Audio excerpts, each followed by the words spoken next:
and the working president of NCP, Madam Dimple Yadav, Member of Parliament, Samajwadi Party, Madam Leslie Singh, Minister of Bihar and NEC Member of JDU, Madam Subhashini Ali, former MP and Politburo Member of the CPIM, Madam Ani Raja, NEC Member of CPI and General Secretary of NEIFF, Raxi Millan, Deputy Speaker of Delhi Assembly NCC Member APP, Madam Sumitra Dev, former MP of National Spokesperson of AITC.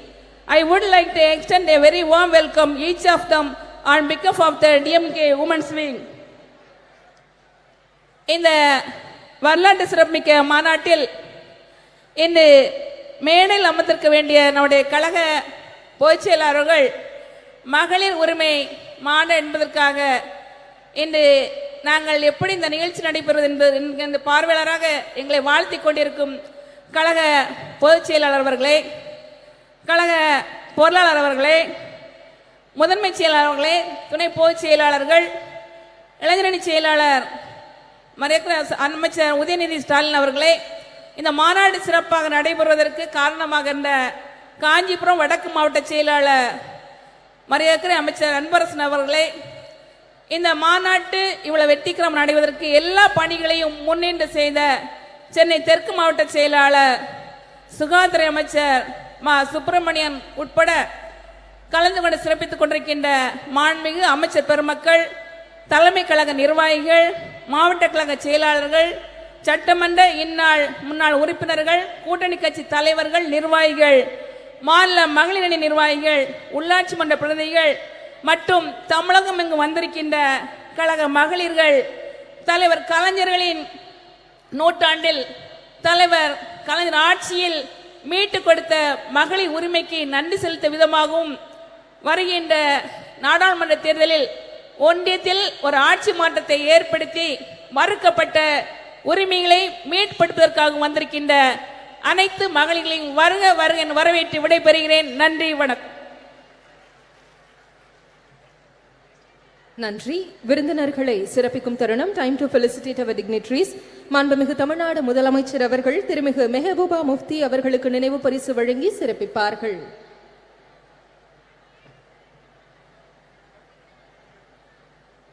திருமிகு Mehbooba Mufti will be honored by our Honorable Chief Minister of Tamil Nadu.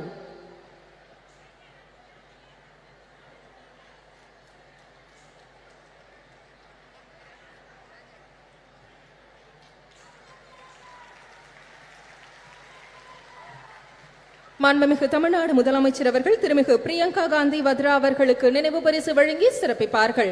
திருமிகு Priyanka Gandhi Vadra will be honored by our Honorable Chief Minister of Tamil Nadu.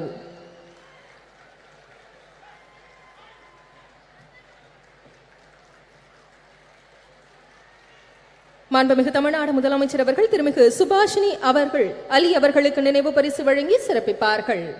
திருமிகு சுபாஷினி அலி will be honored by our Honorable Chief Minister of Tamil Nadu.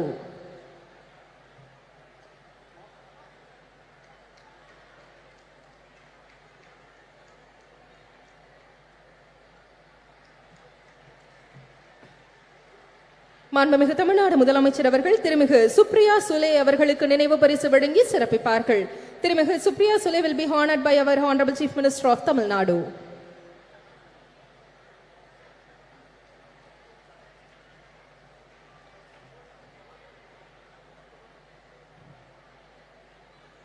திருமிகு ஆனி ராஜா அவர்களுக்கு நினைவு பரிசு வழங்கி சிறப்பு செய்யப்பட உள்ளது. திருமிகு ஆனி ராஜா will be honored by our Honorable Chief Minister of Tamil Nadu.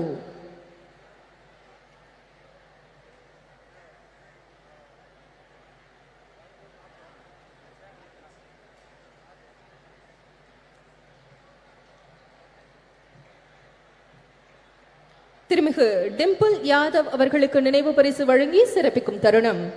திருமிகு Dimple Yadav will be honored by our Honorable Chief Minister of Tamil Nadu.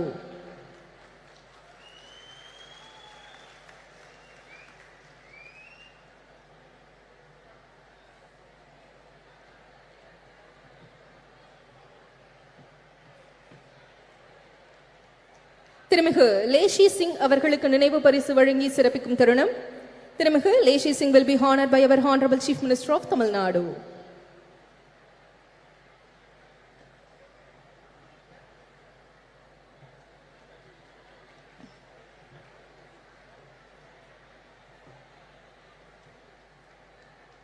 திருமிகு சுஷ்மிதா தேவ் அவர்களுக்கு நினைவு பரிசு வழங்கி சிறப்பிக்கும் தருணம். திருமிகு Sushmita Dev will be honored by our Honorable Chief Minister of Tamil Nadu.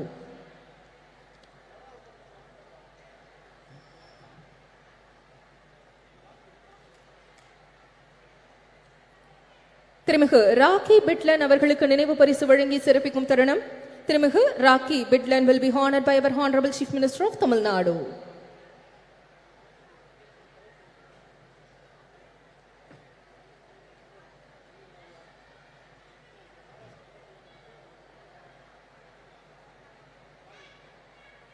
மாண்புமிகு தமிழ்நாடு முதலமைச்சர் அவர்கள் மாண்புமிகு மக்கள் நல்வாழ்வுத்துறை அமைச்சர் அவர்களுக்கு நினைவு பரிசு வழங்கி சிறப்பிப்பார்கள்.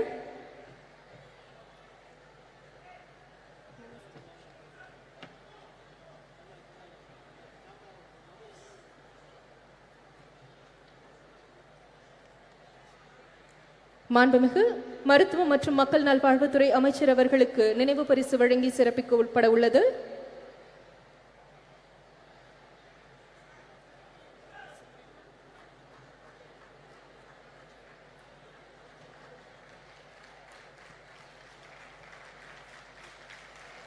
The Honorable Chief Minister of Tamil Nadu honoring Honorable Minister of Health and Family Welfare.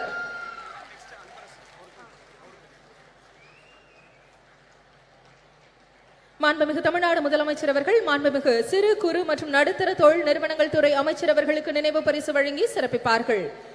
The Honorable Chief Minister of Tamil Nadu will be honoring the Honorable Minister of Micro, Small and Medium Enterprises.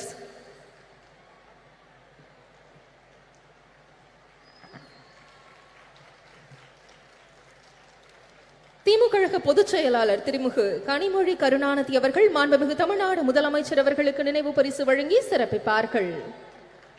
DMK Deputy General Secretary திருமிகு Kanimozhi Karunanidhi will be honoring the Honorable Chief Minister of Tamil Nadu.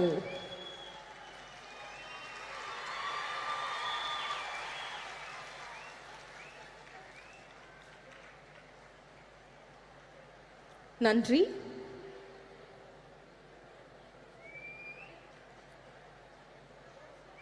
குழந்தைகள் நலன் மற்றும் பெண்களின் உரிமைகளை முதன்மையாக கொண்டு பணியாற்றி வரும் டெல்லி சட்டப்பேரவை துணைத் தலைவரும் ஆம் ஆத்மி கட்சியின் தேசிய நிர்வாக குழு உறுப்பினருமான திருமிகு ராக்கி பிட்லன் அவர்களை சிறப்புரையாற்ற அன்புடன் அழைக்கிறோம். With great pleasure we invite திருமிகு rakhi பிட்லன் for the special address.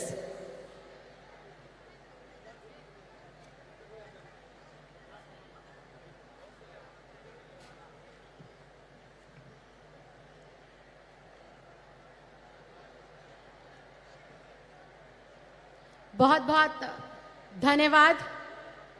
मंच पर उपस्थित समस्त सम्मानित अतिथिगण, मेरे समक्ष बैठे चेन्नई के तमाम सम्मानित मतदाता, आज के इस कार्यक्रम को आयोजित करने से पहले मैं धन्यवाद देना चाहती हूं तमिलनाडु के मुख्यमंत्री श्री M.K. स्टालिन जी को, DMK की सांसद सुश्री कनिमोझी जी को, जिन्होंने ये कार्यक्रम को आयोजित किया, और देश भर से अलग अलग पार्टियों का प्रतिनिधित्व करती हुई आए हुए तमाम सम्मानित अतिथिगण जो मंच पर विराजमान है।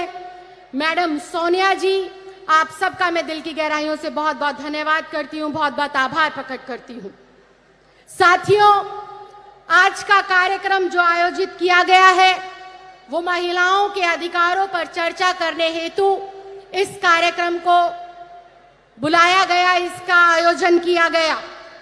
महिलाएं जो इस देश की आधी आबादी है, महिलाएं जो हमारे समाज का अभिन्न अंग है, महिलाएं जो इस देश की व्यवस्था को सुव्यवस्थित करने के लिए अपना अभूतपूर्व योगदान देती हैं। ऐसी महिलाओं के अधिकारों के ऊपर आज चर्चा करने के लिए हमारी जैसी बहनें, हमारी जैसी बेटियां जो दूर दराज गांव में रहती हैं, उन हजारों हजार महिलाओं के अधिकारों पर चर्चा करने से पहले मैं धन्यवाद देना चाहती हूं, मैं श्रद्धांजलि देना चाहती हूं संविधान निर्माता डॉक्टर भीमराव अंबेडकर जी को, जिन्होंने संविधान का निर्माण करते वक्त अपने संविधान के अंदर देश की आधी आबादी को उनके अधिकार दिए, उनके हक दिए। डॉक्टर भीमराव अंबेडकर जी ने कानून बनाकर महिलाओं को समाज में समानता का अधिकार दिया, महिलाओं को समान शिक्षा और समान वेतन पाने का अधिकार दिया, महिलाओं को चार दीवारी से बाहर निकलकर अपने जीवन को अपने मुताबिक जीने का अधिकार दिया। डॉक्टर भीमराव अंबेडकर संविधान निर्माता ने तो कई दशकों पहले ही हमारे इस देश की आधी आबादी को उसके अधिकार दे दिए थे। ये देश की आधी आबादी संविधान निर्माता डॉक्टर भीमराव अंबेडकर जी का बहुत बहुत धन्यवाद करती है। और देश की आधी आबादी की ये महिलाएं जो आज देश के अलग अलग हिस्सों में अपना प्रतिनिधित्व करती हैं, चंद्रयान जैसी देश में जब ऐतिहासिक लॉन्चिंग हुई तो उसके अंदर भी जो महत्वपूर्ण योगदान है वो हमारे भारतवर्ष की बेटियों का रहा है, भारत की महिलाओं का रहा है। ये देश की आधी आबादी है जिसने हमारे देश की तरक्की में, उसको आगे बढ़ाने में, चाहे गांव हो, देहात हो, छोटे से छोटा कस्बा हो, घर पे रहकर गृहिणी के रूप में या फिर किसी कामकाजी महिला के रूप में देश को अग्रसर करने के लिए अपनी महत्वपूर्ण योगदान और अपना महत्वपूर्ण भूमिका दी है। डॉक्टर भीमराव अंबेडकर जी का संविधान जहां महिलाओं को अपनी प्रतिभा के अनुसार अपना प्रतिभा का प्रदर्शन करने का मौका मिलता है, और अगर मैं अपनी बात करूं तो डॉक्टर भीमराव अंबेडकर जी के आशीर्वाद से ही मैं उस माँ की बेटी हूं जो दिल्ली के एक सरकारी स्कूल में सफाई कर्मचारी है। लेकिन डॉक्टर भीमराव अंबेडकर जी की वजह से, भारत देश के लोकतंत्र की खूबसूरती की वजह से और आम आदमी पार्टी के राष्ट्रीय संयोजक अरविंद केजरीवाल जी के आशीर्वाद की वजह से आज ये दिल्ली की बेटी अपनी पार्टी का और अपनी सरकार का प्रतिनिधित्व आप लोगों के समक्ष कर रही है। ये देश के लोकतंत्र की ही खूबसूरती है। लेकिन जहां हम देश के संविधान लोकतंत्र की बात करते हैं, महिलाओं के हक और अधिकारों की बात करते हैं, सिर्फ वो संविधान के अंदर लिखे तो गए हैं, लेकिन दुर्भाग्यवश आज भी हमारी एक बड़े तबके की महिलाएं अपने अधिकारों से वंचित है। आज भी उनको उनके अधिकार नहीं मिल रहे हैं। देश की महिलाएं 21वीं सदी के अंदर, आजादी के 75 सालों के अंदर पूरे देश में शिक्षा जो पाती हैं पुरुषों के मुकाबले वो महज 65% है, जो कि बेहद चिंता का विषय है, बेहद सोच का विषय है। पूरे देश में अगर हम कामकाजी महिलाओं की बात करें, जो कि रिकॉर्ड पर मेंटेन होता है, उस काम की बात करें तो उस काम को करने वाली कामकाजी महिलाओं की भी संख्या आज 75 साल पूरे होने के बावजूद भी महज 25 से 27% रह जाती है। भारतीय राजनीति की बात करें, मंच पर बहुत मुझसे भी ज्यादा प्रसिद्ध, मुझसे भी ज्यादा लोकप्रिय, मुझसे भी ज्यादा ताकतवर और जिम्मेदार महिलाएं विराजमान हैं, और मैं इनके समक्ष इस बात को रख रही हूं और ये मेरी बात से सहमति भी जताएंगी कि राजनीति के अंदर महिलाओं का जो प्रतिनिधित्व है वो भारत के लोकतंत्र के लिए, हमारे देश की महिलाओं के लिए बेहद सोच का विषय है। महज 15 से लेकर 17% महिलाएं हमारी भारतीय राजनीति के अंदर अपना प्रतिनिधित्व देती हैं। आज महिलाओं का एक बड़ा तबका, या यूं कहें 30 से लेकर 35% की हमारी जो महिलाएं हैं, अपनी सही स्वास्थ्य की जानकारी ना होने की वजह से काफी गंभीर रोगों से जो है ग्रसित है, जो कि आज एक चिंता का विषय है। कितने संख्या के अंदर गर्भवती महिलाएं जब अपना प्रसव के दौरान अस्पतालों में जाती है, सही स्वास्थ्य की जानकारी ना होने की वजह से उनकी मृत्यु हो जाती है। तो ये बेहद दुख का विषय है कि आज हम लोग आजादी के 75 साल मना रहे हैं, आजादी का अमृत काल मना रहे हैं, उसके उलट जो इस देश का अभिन्न अंग है, जो इस देश की जनसंख्या का 50% है, उसके भी आज हम स्वास्थ्य की चिंता, उसके शिक्षा की चिंता, उसकी सुरक्षा की चिंता, उसके रोजगार की चिंता के ऊपर आज इतना बड़ा सम्मेलन कर रहे हैं। इसके उलट अगर देखें पिछले 75 सालों के अंदर आजादी के बाद भी संविधान में अपने अधिकारों को प्राप्त करने के बावजूद भी आज महिलाओं के लिए क्या बढ़ रहा है? महिलाओं के लिए क्राइम दिन प्रतिदिन बढ़ रहा है। दूर दराज में रहने वाली कोई बेटी हो या शहर के बीचों बीच रहने वाली कोई बुजुर्ग महिला हो, हर वक्त 24 घंटे हर पहर वो असुरक्षा के भाव में जीती है। चाहे वो कोई कस्बा हो, चाहे गांव हो, देश की राजधानी हो, किसी शहर की, प्रदेश की राजधानी हो, आज हमारी बहन बेटियों के अंदर, आज हमारी महिलाओं के अंदर असुरक्षा का भाव हर वक्त उनके दिमाग में रहता है। इसके साथ साथ अशिक्षा का जो माहौल है, अशिक्षा का जो आंकड़ा है, वो जैसे जैसे आजादी का हमारा देश का समय बढ़ता जा रहा है, महिलाओं की अशिक्षा का आंकड़ा उतनी तेजी से बढ़ता जा रहा है। इसके साथ साथ घरेलू हिंसा हो, अत्याचार हो, महिलाओं की आवाज को दबाने वाले जो है अपराध हो, नित दिन उनका ग्राफ बढ़ता जा रहा है, जो कि बेहद दुर्भाग्यपूर्ण है। संविधान के अंदर तो, सरकारों के अंदर तो हम लोगों ने सिर्फ कागजों के ऊपर अपनी बेटियों को, अपनी महिलाओं को, अपनी बहनों को हक और अधिकार दिए हैं, लेकिन वास्तव में आज जरूरत है उन हक को, उन अधिकारों को जमीन पर उतार कर उनकी झोली में डालने का, उनको लाभ पहुंचाने का।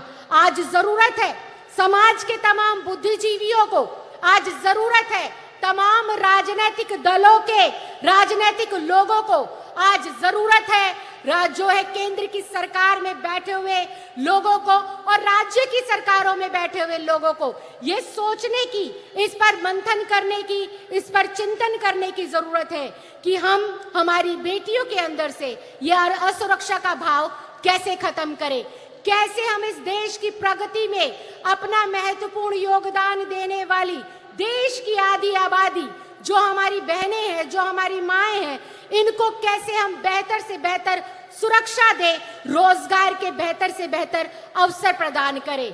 आज राजनीति के अंदर जितनी महिलाओं की जरूरत है, उससे कहीं ज्यादा मुझे लगता है कि उन महिलाओं की जरूरत है जो गलियों में, कस्बों में, गली में, मोहल्लों में जाकर महिलाओं को उनके हक के लिए जागने का काम करे, उनको जागरूक बनाने का काम करे और आगे बढ़ाने का काम करे।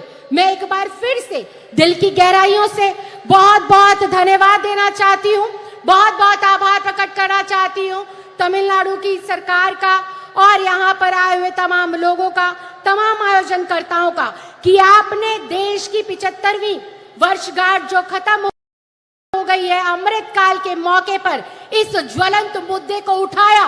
देश की जरूरत है आज महिलाओं को सशक्तिकरण देने की, देश की जरूरत है आज महिलाओं को उनके अधिकार देने की, और देश को आज जरूरत है आखिरी पंक्ति में खड़ी हुई महिला को शिक्षित करने की, रोजगार देने की। आपने मुझे बोलने का मौका दिया, इसके लिए मैं बहुत बहुत धन्यवाद देती हूँ, बहुत बहुत आभार प्रकट करती हूँ। जय हिंद, जय Bharat. Thank you, ma'am, for your special address. பெண்ணுரிமைக்கு தொடர்ந்து குரல் கொடுத்து வருபவரும் திரிணாமுல் காங்கிரஸ் கட்சியின் தேசிய செய்தி தொடர்பாளருமான திருமிகு சுஷ்மிதா தேவ் அவர்களை சிறப்புரையாற்ற அன்புடன் அழைக்கிறோம். It is our privilege and honor to invite திருமிகு Sushmita Dev, national spokesperson for the Trinamool Congress, well known for her unwavering dedication to championing women's rights, to deliver the special address.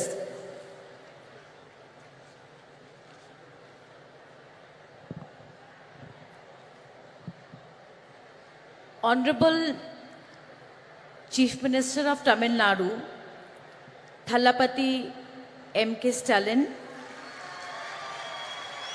I have to say it's a great honor to come face to face with you, sir, for the first time. Former Jammu and Kashmir Chief Minister Mehbooba Mufti ji, Honorable Member of Parliament Kandi Mohi ji, Indian National Congress General Secretary Priyanka Gandhi ji, NCP Working President Supriya Sule ji, Subhasini Ali ji, Miss Annie Raja, Leshi Singh ji, Rakhi Bidlan ji, and many of the eminent members of parliament, MLAs, ministers of the DMP party, and the electrifying caucus of women who have gathered here today to pay tribute to their great leader, Dr. Karunanidhi ji. I am absolutely elated to represent my party, All India Trinamool Congress, in the centenary year celebration of Kalangyar Dr. Karunanidhi, the longest serving Chief Minister of Tamil Nadu.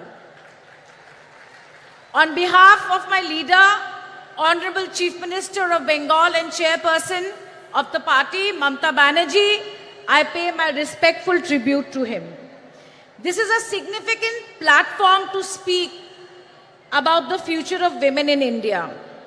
The esteemed speakers here on stage and everybody attending this discussion today will agree that Dr. Karunanidhi has a legacy of work driven towards social justice and equality of all.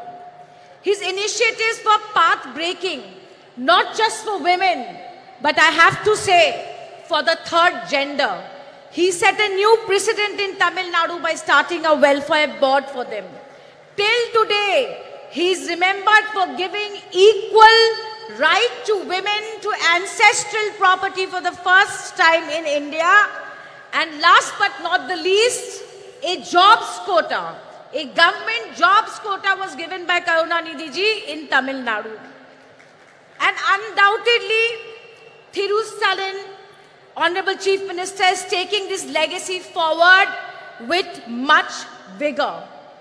I would like to tell the Chief Minister that I Googled and I could not finish counting the number of welfare policies Thiru Stalin has done for the women of Tamil Nadu. The backdrop of this meeting is all of us have come together, look to assess and look at the future of women in India. And what is the backdrop? The backdrop is the recently passed Women's Reservation Bill in the month of September. Historically, if we look at the debates of the Constituent Assembly, we will see that the women members of the constituency were in two minds whether there should be reservation or not. But they believed that political segregation was not the way and it would amount to dilution of equality. But my friends, that we all have to agree that in the last 72 years of electoral and party politics, the trend of women's participation in our great country is rather dismal. Therefore, started the churning for affirmative action. Why affirmative action? Because after independence, despite the role the women of India had played in the independence war and thereafter, we could not rid our societies of gender roles and patriarchy. Women have proved their ability to compete, and if I may say so, they have done but better than men in many aspects. Yet, their economic and political participation is dwindling. I am pained to say that we all today cannot keep repeating that what are the causes, what are the reasons why women of India are behind. But I think we all have to be instrumental in changing this. And may I say that no affirmative action alone can succeed. No affirmative action alone can succeed. I strongly believe that every single political party is a gateway to politics for women of India. The All India Trinamool Congress and my leader, Mamata Banerjee, implemented women's reservation during the 2019 parliamentary elections.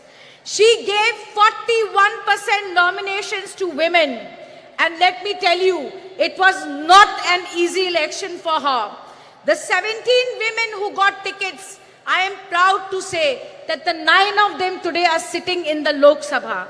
Now, every 1 in 3 women in the Lok Sabha are from the Trinamool Congress. As the only woman chief minister of the country today, her own story story even her critics would admit is one of resilience and grit. She faced every imaginable challenge, right from physical violence to patriarchy and even poverty, but stood tall through it. Once she succeeded, she used her party's capacity and her popularity to walk the talk and bring women to the forefront. Friends, compare Mr. Narendra Modi, the Prime Minister of India. His Beti Bachao and Beti Padhao campaign is nothing but an advertising and PR excess for Prime Minister Modi. I am sad to say that Nirbhaya shook the nation, but the funds remains unutilized. I am happy that women got the Ujjwala scheme, but the majority have rejected it. BJP, with an absolute majority, has delayed the reservation bill and given us a bill which is shackled in preconditions. It is preconditioned on a fresh census and a delimitation process. I hear on television people saying that women's reservation will be implemented in 2034. But let me tell you today that there is absolutely no guarantee that even if everything goes well, women's reservation will not come into effect till 2037. Not till 2037. The last time the Delimitation Commission was set up, it took 6 years to give a report. 6 years. Therefore, my friends, BJP is infamous for tokenism. Today, when the women's reservation bill was being debated in the parliament, we should be ashamed. We should be ashamed that the BJP MP accused of molesting our wrestlers was sitting in the parliament. Today, while women were being paraded naked in Manipur, raped and children orphaned, today the Prime Minister's conscience were not shaken. But like I said, how do we do it differently? And the only thing that I can think of is where women have voted in greater numbers, why should they remain at a minimum of a bare number of 9% in the Lok Sabha? If we want to change this, I feel that there has to be political will. I hope that you will agree with me that it is everyone's duty, every political party's duty to demolish the systemic and systematic discrimination and marginalization of women within parties has to stop. It must stop. We have to show the political will to have women in more substantive positions. But last but not the least, and I'm about to end my speech, that we have to recognize that to bring women to the forefront of politics, we need progressive male leaders like Dr. Karunanidhi. We need progressive male leaders like Shri Rajiv Gandhi ji, who gave the Panchayati Raj reservation. We need social activists like Raja Ram Mohan Nai, who stopped sati. I have absolutely no doubt in my mind that India parties will come to power in 2024 and oust this regressive and anti-woman regime that is ruling the country and convert and turn this Women's Reservation Act into the greatest enabler in the history of this country for women amendment. I end my speech by quoting the only woman Prime Minister in this country, Indira Gandhi ji. There are two kinds of people, those who do the work and those who take the credit. While Prime Minister Modi takes credit for travesty of a law in the name of reservation, let us who are sitting here do the real work towards greater political representation women.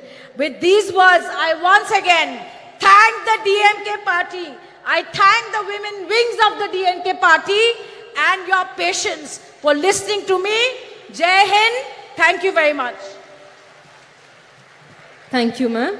Bihar மாநிலத்தின் உணவு மற்றும் நுகர்வோர் பாதுகாப்புத்துறை அமைச்சரும் ஐக்கிய ஜனதா தளம் கட்சியின் தேசிய நிர்வாக குழு உறுப்பினருமான திருமிகு லேஷி சிங் அவர்களை சிறப்புரையாற்ற அன்புடன் அழைக்கிறோம்.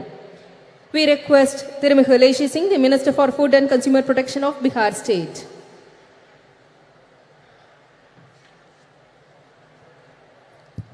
धन्यवाद। आज महिला अधिकार सम्मेलन में सर्वप्रथम मैं पार्टी जनता दल यूनाइटेड की ओर से उपस्थित महिला बहनों का हार्दिक अभिनंदन करती हूँ। मैं आभार प्रकट करना चाहती हूँ हमारे माननीय मुख्यमंत्री श्री नीतीश कुमार जी एवं जनता दल यूनाइटेड के राष्ट्रीय अध्यक्ष आदरणीय ललन सिंह जी का, जिन्होंने इस ऐतिहासिक कार्यक्रम में मुझे प्रतिनिधित्व करने का अवसर प्रदान किया। मैं बहुत धन्यवाद देना चाहूँगी देश की चर्चित प्रसिद्ध महिला नेत्री डीएम के सांसद बड़ी बहन आदरणीय कनी मोजी जी का, जिन्होंने मुझे व्यक्तिगत रूप से दूरभाष पर संपर्क कर इस प्रोग्राम में आने के लिए आमंत्रित किया। मैं जनता दल यूनाइटेड की ओर से इस कार्यक्रम में उपस्थित इस लोकप्रिय मुख्यमंत्री आदरणीय M.K. स्टालिन जी, कांग्रेस की राष्ट्रीय महासचिव एवं देश की महिला बहनों की प्रेरणा स्रोत आदरणीय बहन प्रियंका गांधी जी, जम्मू कश्मीर की पूर्व मुख्यमंत्री एवं पीडीपी पार्टी की अध्यक्ष महबूबा मुफ्ती जी, देश की प्रसिद्ध वरिष्ठ सांसद एवं एनसीपी पार्टी की कार्यकारी अध्यक्ष बहन सुप्रिया सूले जी, समाजवादी पार्टी की नेता एवं माननीय सांसद बहन डिम्पल यादव जी, पूर्व सांसद एवं सीपीआई-एम पार्टी की पोलित ब्यूरो सदस्य बहन सुभाषिनी अली जी, पूर्व सांसद एवं ऑल इंडिया तृणमूल कांग्रेस की राष्ट्रीय प्रवक्ता बहन सुष्मिता देव जी, सीपीआई की राष्ट्रीय कार्यकारिणी की सदस्य NFIW की राष्ट्रीय महासचिव बड़ी बहन एनी राजा जी, दिल्ली विधानसभा की माननीय उपाध्यक्ष एवं आम आदमी पार्टी की राष्ट्रीय कार्यकारिणी की सदस्य बहन राखी बिरला जी का मैं अभिनंदन करती हूँ। बहनों, कहा जाता है कि यत्र नारी पूज्यन्ते तत्र देवता, यानी जहाँ नारी की पूजा होती है वहाँ देवता का वास होता है। हम नारी सर्वशक्तिमान हैं। नारी के बिना संसार में मानव जाति की सृजन की कल्पना नहीं की जा सकती है। इसी शक्ति को सम्मान देने के लिए हमारे बिहार में माननीय मुख्यमंत्री श्री नीतीश कुमार जी ने सत्ता संभालते ही 2006 से पंचायती राज संस्थानों में एवं 2007 से नगर निकाय के निर्वाचन में महिलाओं के लिए 50% आरक्षण दिया जा रहा है। वहीं प्राथमिक शिक्षक नियोजन में 50% आरक्षण महिलाओं के लिए सुरक्षित है। राज्य में पहली बार पुलिस महिला बटालियन का गठन किया गया है। राज्य के सभी 40 पुलिस जिलों एवं 4 रेल पुलिस जिलों में एक महिला थाना की स्थापना किया गया है। राज्य में अनुसूचित जनजाति की महिलाओं के लिए स्वाभिमान बटालियन का गठन किया गया है। वहीं पुलिस बल में सिपाही से अवर निरीक्षक तक के पदों में सीधी नियुक्ति में महिलाओं के लिए 35% आरक्षण की व्यवस्था की गई। सरकारी सेवाओं संवर्गों के सभी स्तर के एवं सभी प्रकार के पदों पर सीधी नियुक्ति में 35% आरक्षण दिया ही जा रहा है। एक उदाहरण मात्र मैं देना चाहूँगी। बिहार राज्य में 1,07,431 पंच के पद पर कुल 63,974 पंच की सीट पर महिला जीत कर आई है। 38 जिला परिषद अध्यक्ष में 29 महिला जिला परिषद अध्यक्ष हैं। वहीं कुल 8058 मुखिया में कुल 4209 मुखिया पद पर आसीन हैं। पंचायती राज व्यवस्था में महिलाओं को आरक्षण देने की नेक सोच रखने वाले देश के हमारे भूतपूर्व प्रधानमंत्री स्वर्गीय राजीव जी को भी मैं स्मरण करना चाहूंगी। आज स्वर्गीय राजीव गांधी जी रहते तो महिलाओं को देश की संसद और विधानसभाओं में कब का 1/3 आरक्षण मिल गया होता। हमारे बिहार में नारी सशक्ति के अग्रणी नेता माननीय मुख्यमंत्री श्री नीतीश कुमार जी द्वारा ऐतिहासिक कदम उठाए गए, जिनकी चर्चा करूंगी तो काफी वक्त लग सकता है।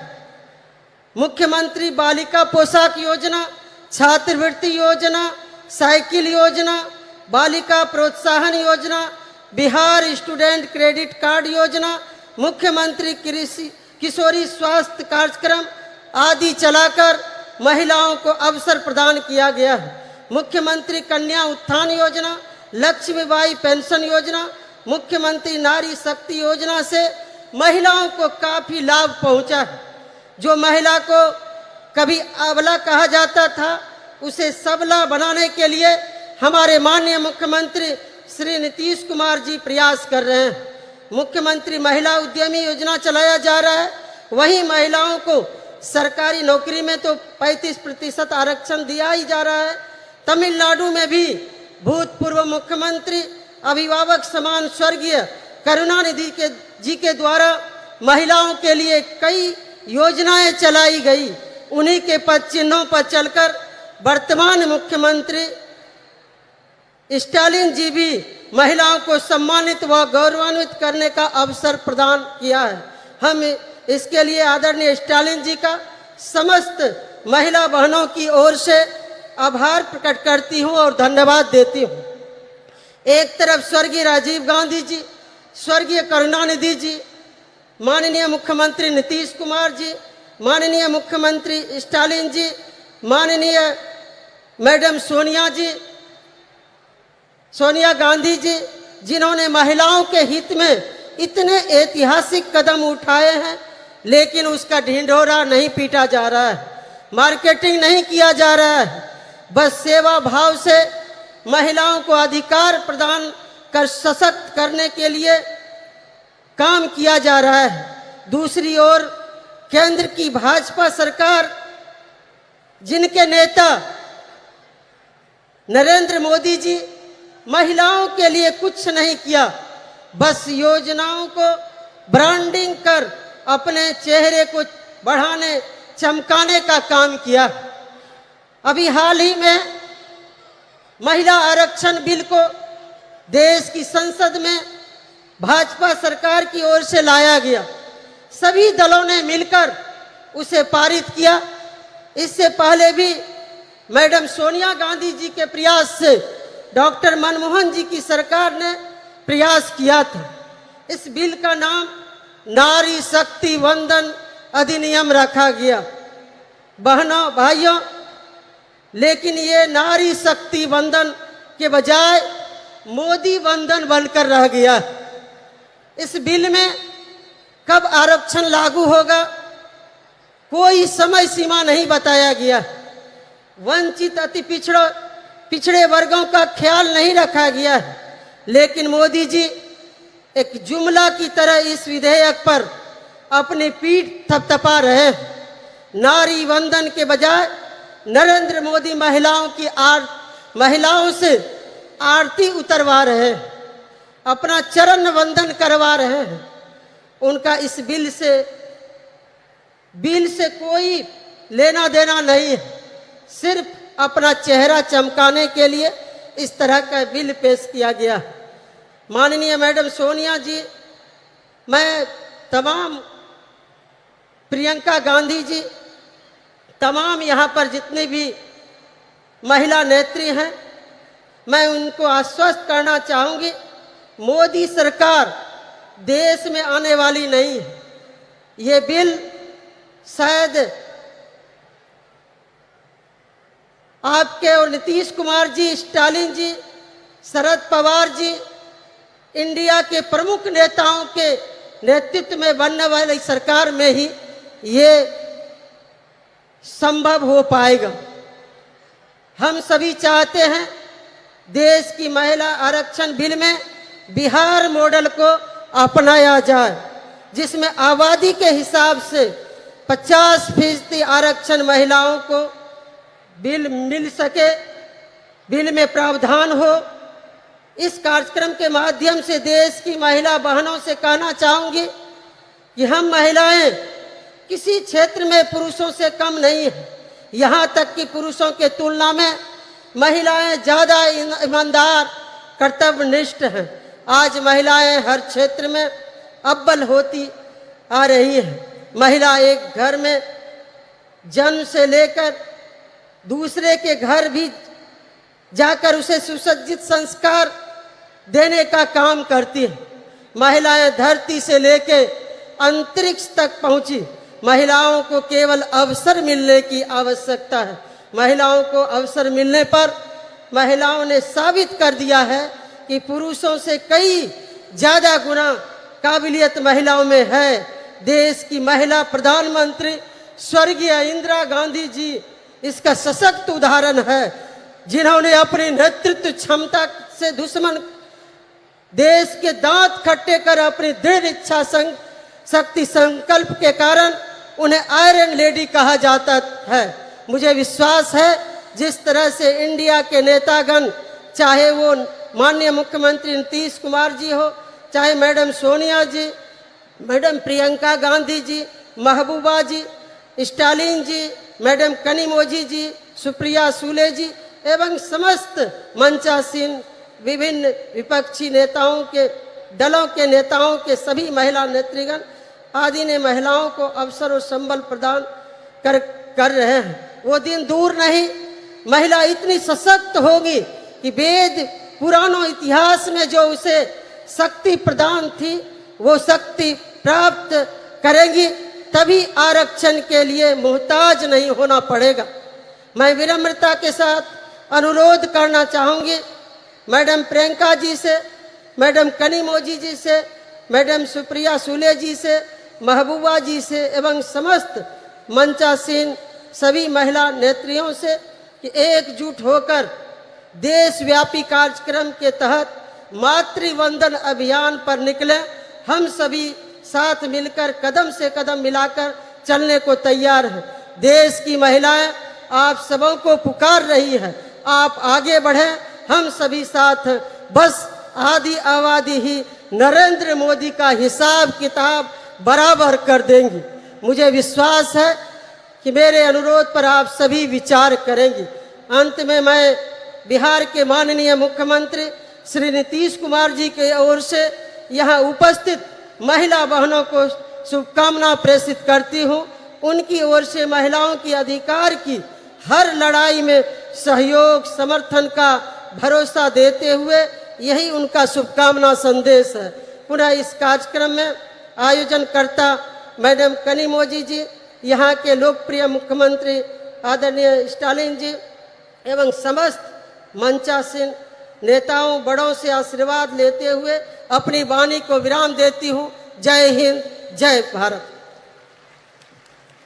Thank you, ma'am. சமாஜ்வாதி கட்சியை சேர்ந்த நாடாளுமன்ற உறுப்பினர் திருமிகு டிம்பிள் யாதவ் அவர்களை சிறப்புரையாற்ற அன்புடன் அழைக்கிறோம். We are delighted to welcome திருமிகு Dimple Yadav. Member of Parliament has demonstrated that women's parliamentation in politics lead to the empowerment of society to deliver special address. Thalapati M.K. Stalin ji, Mrs. Kanimohi MP and Deputy General Secretary of DMK, General Secretary of International Congress Priyanka Gandhi ji, MP and Working President of NCP Mrs. Supriya Sule ji,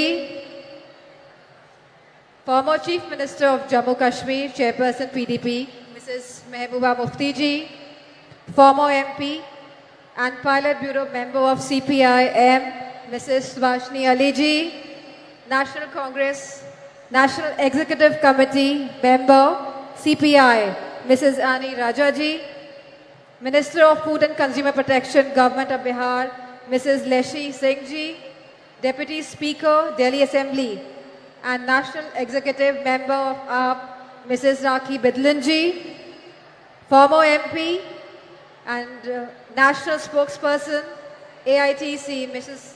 Shushmita Dev Ji, and all the dignitaries who are present in front of me, all the distinguished guests, and my fellow citizens of India.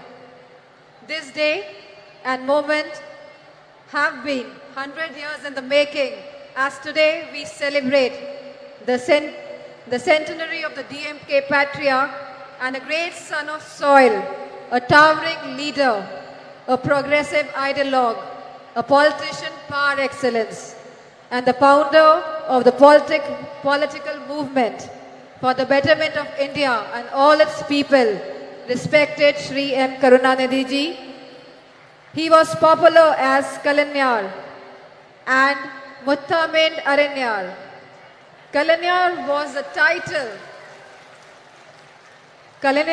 title of Tamil politics. His life was marked by a relentless struggle for social justice and the empowerment of the marginalized communities, minorities, OBCs, SC/STs, and especially women. His political journey was an unending quest to eradicate social inequalities. He championed the cause for women's rights, advocating for gender equality in a deeply patriarchal society. He advocated affirmative actions to support oppressed, marginalized communities and minorities. He was a great advocate of increased state autonomy and accountability in the Indian federal structure. He pursued the Rajamanar Committee's report that was accepted by the then Prime Minister, Mrs. Indira Gandhi Ji, and the Chief Ministers got the right to hoist the flags on Independence Day. Kalanar's life was dedicated to the pursuit of social justice, an endeavor that remains even more relevant and inspiring today. His vision was rooted in the principles of equality, fairness, and inclusivity. He believed that society could only prosper when every citizen, regardless of their background, was given equal opportunities to thrive. Under his leadership, the DMK pioneered several progressive policies that aimed to uplift the marginalized and oppressed sections of society. His government increased the reservation for backward classes from 25 to 31% and from 16 to 18% for SC/STs, established the first ministry for the welfare of the backward class. As a member of parliament and a woman, I am deeply honored to address you all on this special occasion, and I want to focus on the three fundamental aspects of the vision for India: an unyielding commitment to social justice, tireless effort to protect the dignity of each individual, and untiring advocacy for women's rights. Samajwadi Party remains committed to these ideals as we cherish and uphold an unwavering commitment to protecting the respect and dignity of every individual. In a diverse India, the protection of regional, social, cultural, and linguistic identities is of paramount importance, as it is integral to the identity and pride of each and every individual. Leadership in this regard is not about exclusion, but rather about pluralism and diversity. Celebrating the unique cultural tapestry that is India. Now I turn my attention to the third crucial aspect of our vision, a deep sense of commitment to women's rights. We all must be a true feminist today, advocating for gender equality, women's education and upliftment. Policies that have always been advocated and implemented by the Samajwadi Party in Uttar Pradesh found home and expression in Tamil Nadu under Kalainar. He raised girls' marriageable age, provided women one-third reservations in the government jobs, local body elections, property rights, subsidized loans, financial assistance to widows, marriage, intercaste marriages, self-help groups, vocational training programs, free power and gas connections, and rice at ₹1, and many much policies. We must recognize that women's economic empowerment is not only a matter of individual dignity, but also a path towards overall societal and economic progress. This is in strict conformance to what successive Samajwadi Party governments have delivered for women in Uttar Pradesh under the Chief Ministership of Honorable Netaji and Shri Akhilesh Yadav ji. For us, women's right is not a manner of speech, but a matter of faith and action. Let me draw the focus to the task at hand for this August gathering. The Magalir, Urimai, Maanadu being organized today by the DMK Women's Wing, headed by MP Kani Mohi, calls upon the central government, headed by BJP, for immediate action on women's rights issues. The BJP government has totally been proven incompetent and an abject failure in securing women's rights and providing security and safety to women. India has witnessed an alarming surge in crimes against women, particularly of the OBCs, SC/STs and the minorities. This dire situation reflects poorly on the government's ability to ensure the safety and the security of women, especially from the OBCs, SC/STs and minorities who bear the brunt of this crisis. Manipur is a living example today for us. What has been seen in Manipur is really shattering the very idea of India. The data reveals that incidents of rape and sexual assault and violence against young girls, infants, women and older women have reached to one of the highest ever under the BJP government, exposing a fundamental breakdown in social order, sense of security and law and order.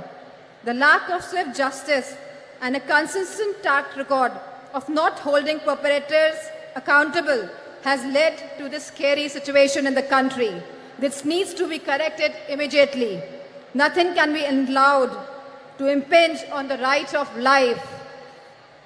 In the Indian democracy, women constitute of half the population, and this active participation in politics is essential for the robust democracy and a truly inclusive society.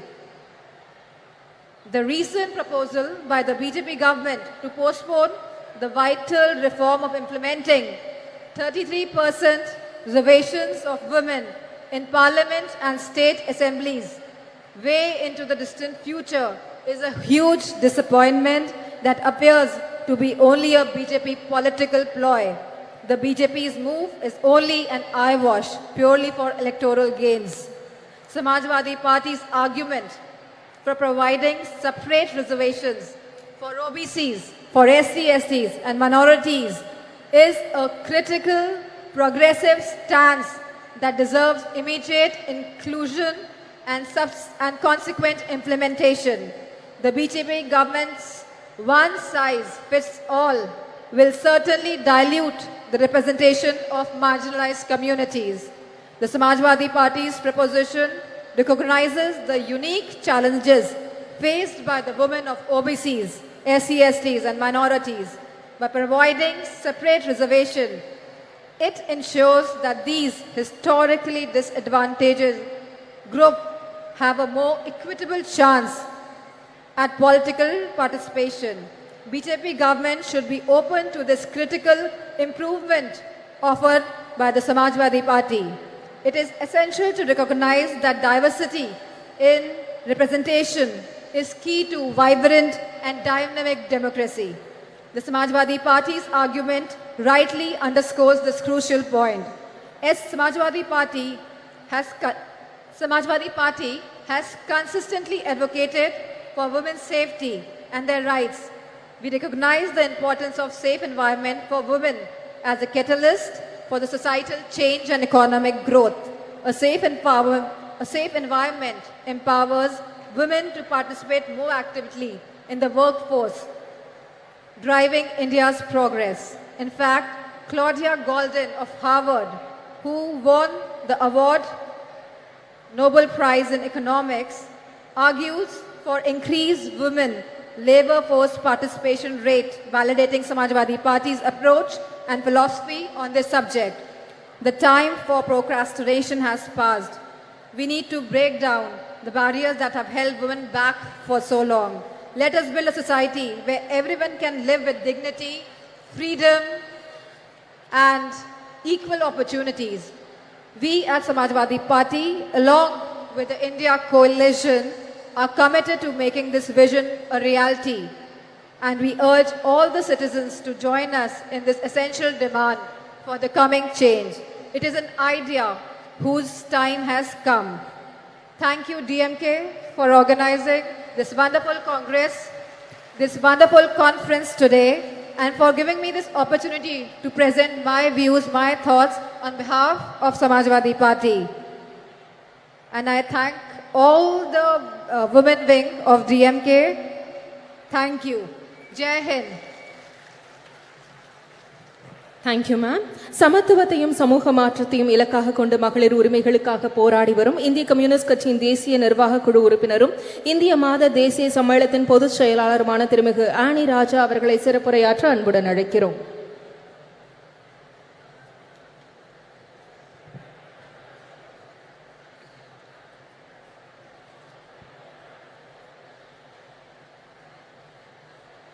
From the depth of my heart, I express my homage to the only one Kalanger who showed the people and the country that how the words can be transformed into actions and how it can be beneficial to the people and especially to the women and children of the country, particularly the state of Tamil Nadu. I extend my gratitude and red salute to Tandai Periyar, Phule, Dr. Ambedkar, Ayyankali, Ayodhyadas Pandita for their immense contribution and effort for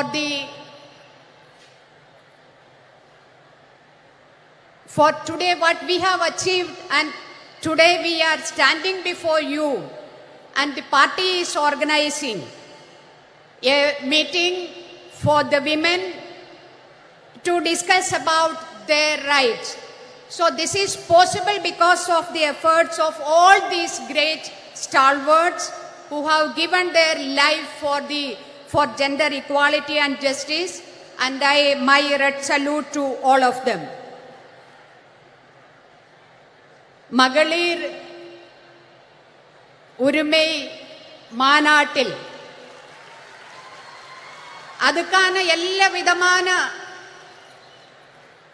workum seythu ella helpum seythu ஏதாச்சும் குறை இருந்தா அதை பார்த்து எங்களுக்கு இந்த நல்ல முறையா இந்த மாநாடு முடிக்கிறதுக்காக எங்களோடு சேர்ந்து இந்த மேடையில் அமர்ந்திருக்கும் இந்த தமிழ்நாடினுடைய முதலமைச்சர் தளபதி அவர்களே,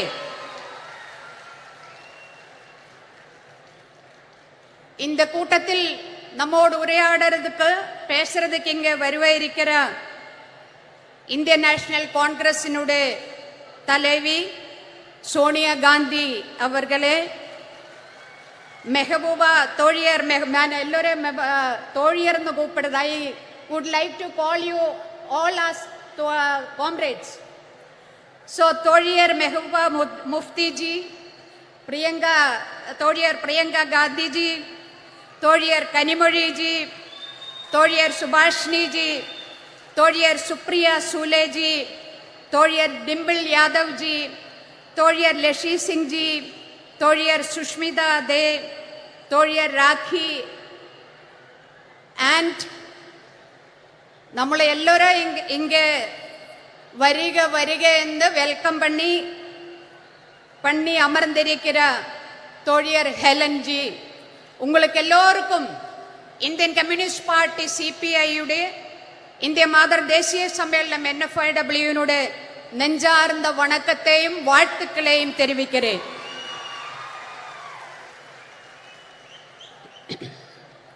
கலைஞருடைய நூற்றாண்டு விழா கொண்டாடுறதுக்காக, கலைஞரோட வாழ்க்கையே கொண்டாடுறதுக்கான இந்த கூட்டத்தில்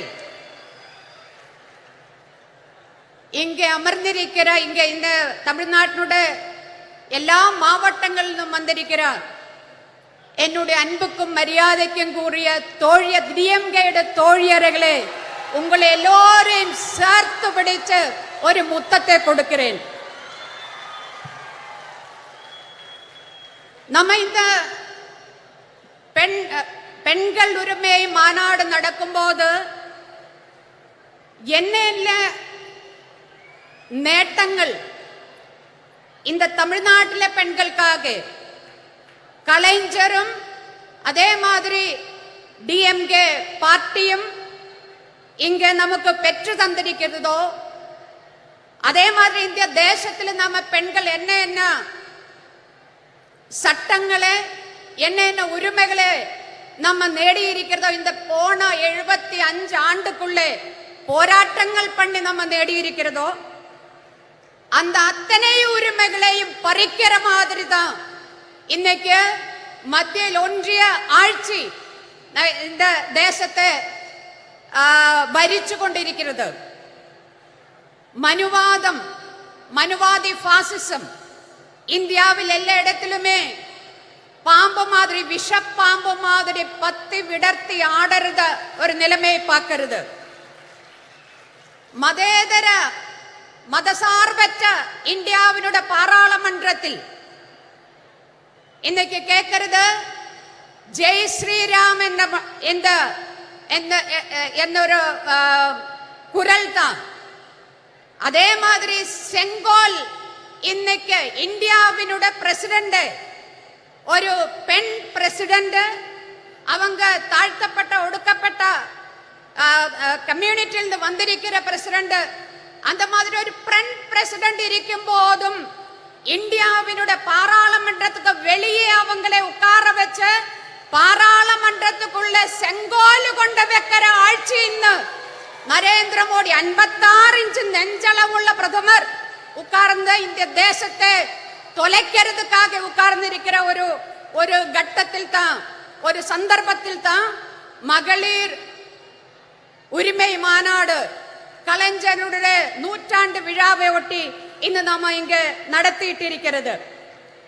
இந்த நாட்டில் நடக்கிற மரணங்கள், அது கூட்ட மரணங்களா இருந்தாலும் சரி, அது ஆற்றில் ஒழுகி நடக்கிற டெட் பாடிஸ் ஆயிருந்தாலும் சரி, மணிப்பூரிലെ மோர்ச்சரியில் 5 மாசத்திலேறையா இருக்கிற அழுகிற டெட் பாடிஸ் ஆயிருந்தாலும் சரி, അതൊന്നുമേ இந்த 56 இன்ச் நெஞ்சளவுள்ள பிரதமர் நரேந்திர மோடிக்கு கொஞ்சம் கூடி கவலை இல்லையா?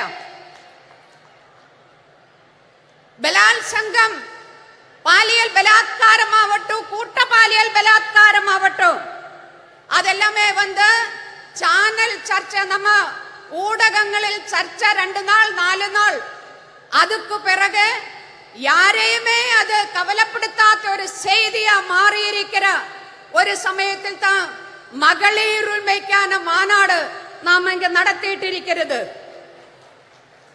2002 குஜராத் கலவரம், அந்த குஜராத் கலவரம் அது பிளான் பண்ணி டிசைன் பண்ணி நடப்பிலாக்கிய கலவரம் தான்.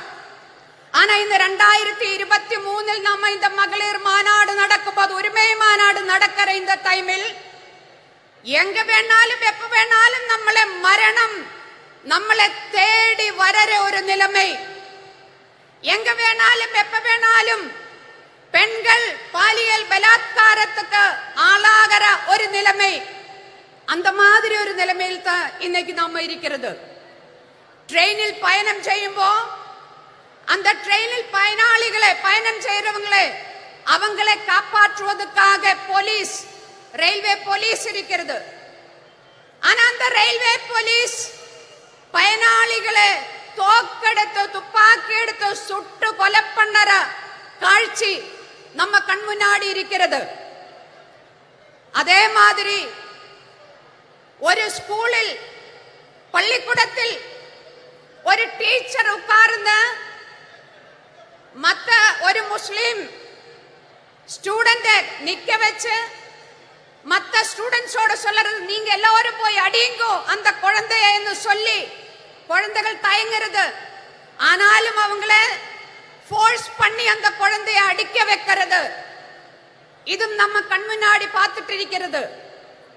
ஒரு சிறுமி, 8 வயசான சிறுமி கூட்ட பாலியல் பலாத்காரத்தின் இரையாயி அங்கே இருந்து தப்பிச்சோடி பல வாதிலும் தட்டி விழிக்கிறது, முட்டுறது, என்னை காப்பாற்றுங்கோ.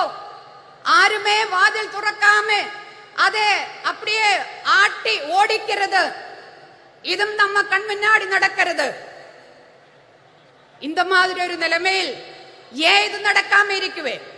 2014 இந்தியில ஒன்றியத்தில் பிஜேபி தலைமையிலான ஆட்சியா வந்ததிலிருந்து, அதுக்கு முன்னாடியே பெண்களுக்கு எதிரான வன்கொடுமைகள் நடந்துட்டு இருந்தது.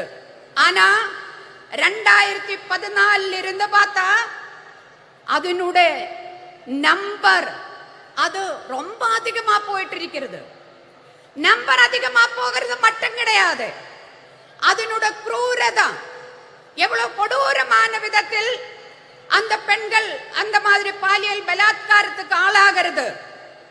இது மட்டுமல்ல, இந்த மாதிரி பாலியல் பலாத்காரத்துக்கு ஆளான அது கேஸுக்கு போனா, கோர்ட்டுக்கு போனா அங்க குத்தவாளிக்கு தண்டனை கிடைக்குது ரொம்ப ரொம்ப கம்மி.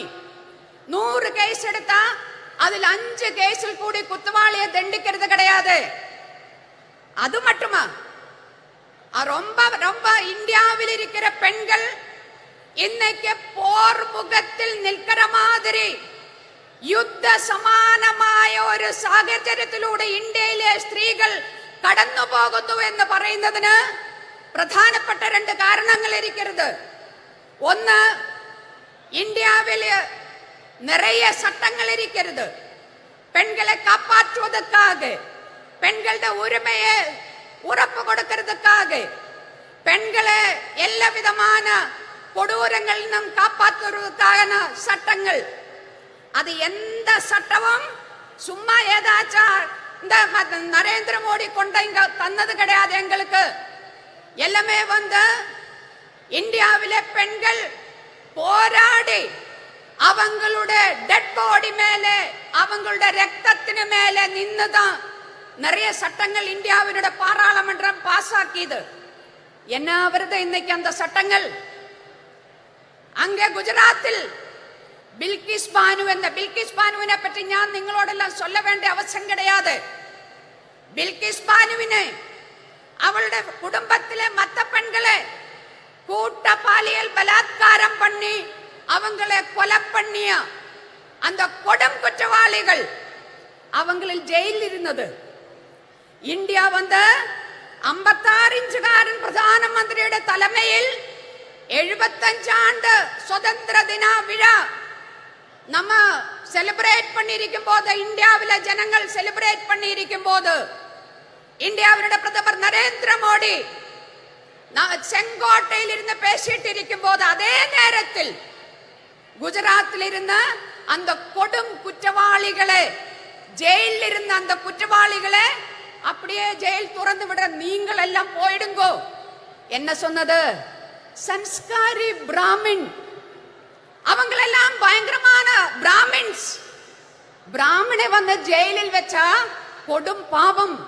அதனால அவங்களை விடுவிக்கிறேன் அப்படின்னு சொல்லி பில்கிஸ் பானுவினை அவளுடைய குடும்பத்தை அழிச்ச, அந்த பெண்களை கற்பழிச்ச, அந்த கொடும் குற்றவாளிகளை ஜெயில்னு ஃப்ரீயா விடுறது. அது என்ன அர்த்தம்? அதுக்கு அர்த்தம், அதனுடைய அர்த்தம் என்ன சொன்னா, இந்தியாவில் இருக்கிற அத்தனை சட்டங்களும் பெண்களுக்கான, பெண்களோட உரிமைக்கான அத்தனை சட்டங்களும் அதுக்கு எந்த அர்த்தமும் இல்லாத போகிறது. 2014 இருந்து ഞാൻ முடிக்கிறேன். 2014 இருந்து ഇന്ന് വരേക്കും RSSനാൽ നയിക്കപ്പെടുന്ന ഫാസിസ அரசாங்கம், மத்திய அரசாங்கம், ஒன்றிய அரசாங்கம் அது பெண்களை ஏமாற்றித்தான் இன்னைக்கும் ஆட்சியில் அமர்ந்திருக்கிறது. என்ன சொன்னான்னு எனக்கு முன்னாடி இங்க பேசியது பேட்டி பச்சாவோ பேட்டி படாவோ அதெல்லாம் நான் சொல்றது இல்ல. இப்ப என்ன கடைசியில பெண்களுக்கு இடஒதுக்கீடு சட்டம் பாஸ் பண்ணி இருக்கிறது. இந்த பேப்பர்ல சக்கரை எழுதி வைக்கிறது, சக்கரை. அப்புறம் கட்டன் சாயை எடுத்து நான் குடிக்கிறது. அந்த கட்டன் சாயில விலைவாசினால சக்கரை கிடையாது. இன்னைக்கு சென்டர் அங்க இருந்தா சக்கரை கொடுக்கறது கிடையாது. இங்க தமிழ்நாட்டுல சக்கரை கொடுக்கறதா என்னன்னு தெரியல எனக்கு. ஆனா இந்த கட்டன் சாயை இப்படி பார்த்து, அல்ல சாரி, இந்த பேப்பர்ல சக்கரான்னு எழுதி இருக்கிறது இப்படி ஒரு முறை பார்த்து கட்டன் சாயா குடிச்சா மதுரிக்குமா, இனிப்பாயிருக்குமா? அதே மாதிரிதான் ஏட்டிலே புக்கிலே பசு புல்லு தின்ன மாட்டே. மகளிருக்கு இடஒதுக்கீடு சட்டம்னு சொல்லி பாஸ் பண்ணி இது தெய்வம் ஆறு நரேந்திர மோடி. ஆனா இது எப்ப அமல்படுத்துவே? ஏதாச்சும் சொல்லி இருக்கிறதா? இன்னைக்கு அமல்படுத்ததா? நாளைக்கு அமல்படுத்துறதா? 2024 அமல்படுத்துறதா? எதுவுமே சொல்லிருதில்ல. நரேந்திர மோடியோட வாழ்வில இது பார்க்க முடியுமா என்னன்னே சொல்லறதில்ல. பெண்களை ஏமாற்றி ஆட்சியில் அமர்ந்திருக்கிற நரேந்திர மோடி அரசாங்கத்தை ஒழிச்சு கட்டுறதுக்காக கலைஞரில் இருந்த இந்த நாட்டில் பெண்களுக்கான யாராரு என்ன உரிமைகள் வாங்கி தந்ததோ அத்தனை உரிமைகளையும் காப்பாற்றுவதற்காக இந்தியாவினுடைய அரசியல் சாசன சட்டத்தை, இந்தியாவினுடைய ஜனநாயகத்தை, இந்தியாவினுடைய மத சார்பன்மையை காப்பாற்றுவதற்காக நாம எல்லோரும் இப்படி எந்த ஜாதி எந்த மதம் என்று தெரியாம அது பார்க்காம நம்ம எல்லோரும் இப்படி அமர்ந்திருக்கிறது. அந்த மாதிரி நாளைக்கும் நமக்கு எல்லோருக்கும் சேர்ந்து அமர்ந்திருக்கிறதுக்காக, இந்தியை காப்பாற்றுவதற்காக, நம்மளை நாமே காப்பாற்றுவதற்காக இந்த மாநாடு நரேந்திர மோடி ஆட்சியினுடைய முற்றுப்புள்ளி வைக்கிற மாநாடா மாற வேண்டதா இருக்குன்னு சொல்லி விடைபெறுகிறேன். நன்றி, வணக்கம். Inquilab zindabad.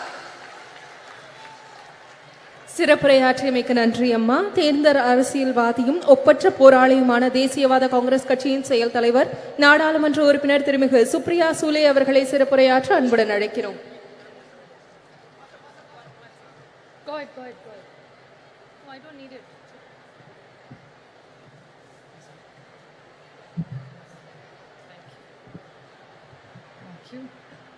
Vanakkam, Chennai. Women's Rights Conference. Talapati MK Stalin Anna, Durga Anni, Mehbooba Mufti ji, Priyanka Gandhi ji, Dimple Yadav ji, Subhashini Ali ji, Annie Raja ji, Leshi Singh ji, Rakhi Vidlan, Sushmita Dev, Anupi Sadagiri Kanimoli, Helen Davidson, Namakkal Rani, all the honorable MPs, ministers, media, DMK leaders and policy makers. I thank the DMK for hosting this most wonderful event today here. And when I stand here, I must, when I start my speech, pay great honors and respect to Periyar, Annadurai, Kalingnar, Karunanidhi ji on his centenary year, Chhatrapati Shivaji, Shahu Phule Ambedkar, which is the legacy we work, and a very special moment. Sena Tamila Enuma Podinile Imbatetan Vanda Payuda Kadanile. What I have been told this means is Tamil is a very sweet language and it's like sweet honey when you get. So Tamil, which is a beautiful language, which I fortunately in Parliament am surrounded by DMK. There is Baluji, our leader, who sits in the front, Sonia ji, who sits in the front. Then I have Raja, I have Daya, I have all Sumati, my friend, who sits right behind me, Jyoti Mani. I have all my other friends. I was listing them out. Shabir, who sits right next to me, my younger brother, who's sitting right next to you, all of them, Karti Chidambaram. So sometimes I'm confused whether I'm in NCP or I'm in DMK because I'm surrounded only by DMK. And I'm going to request Stalin Anna that we are fighting for our party and symbol in Maharashtra. So if Maharashtra doesn't get a ticket, I know one ticket I will get is from DMK in the Tamil Nadu here. But it's really wonderful to be here because Tamil Nadu has a rich legacy. It's a state which has done social justice.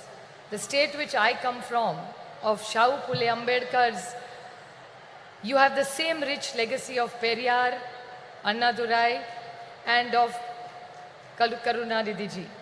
So we feel very proud, and I was very blessed and lucky to meet Karunanidhi ji whenever he came to Delhi.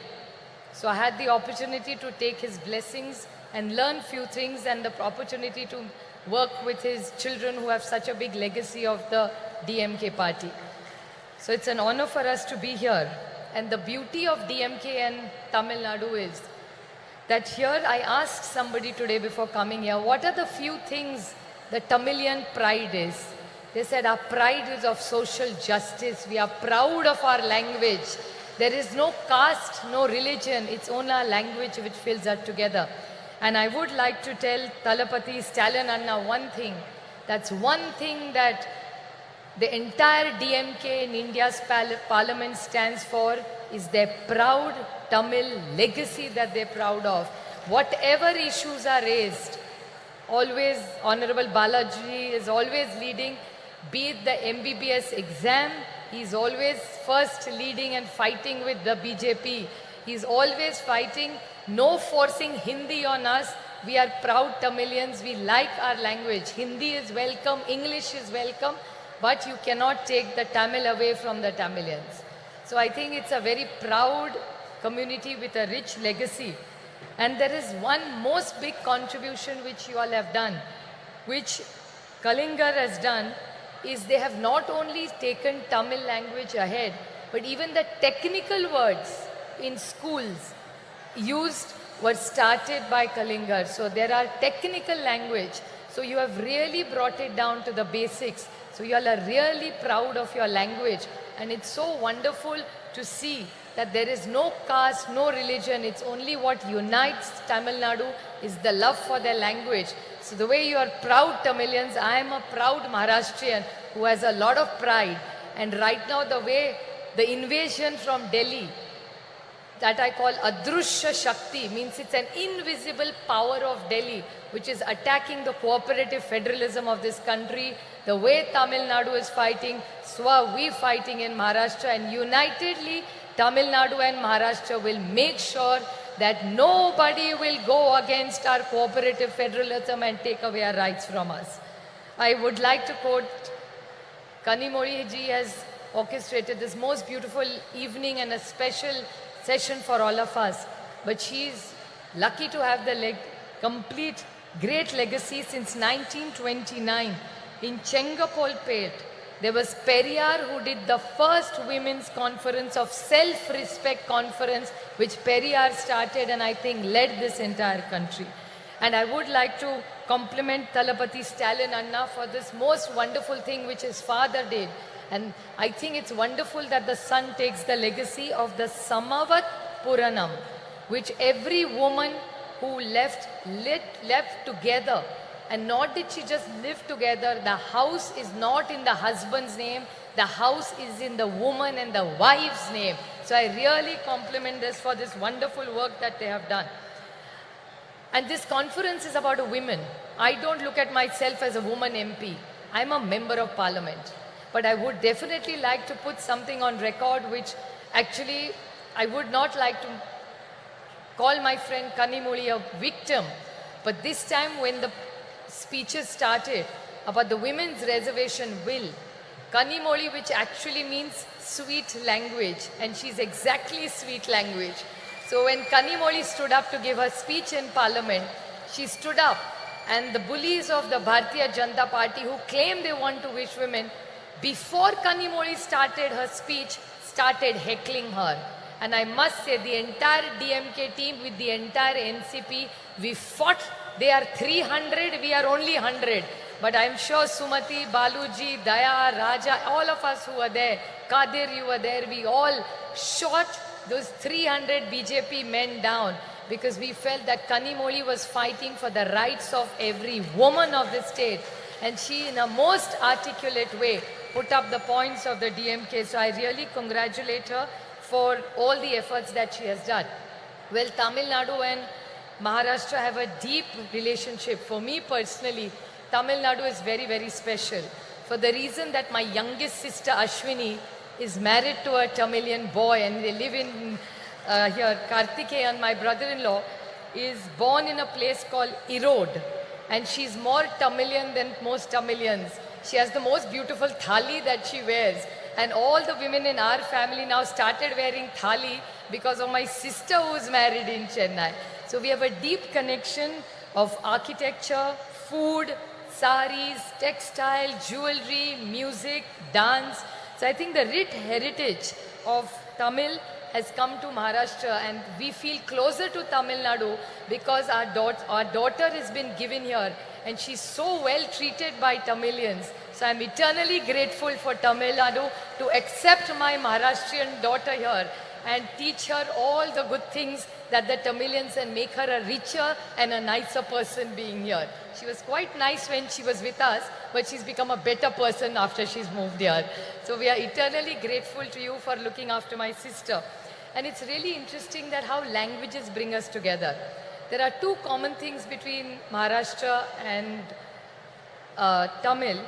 You have la, you have la, and you have la. We have only la and you have la.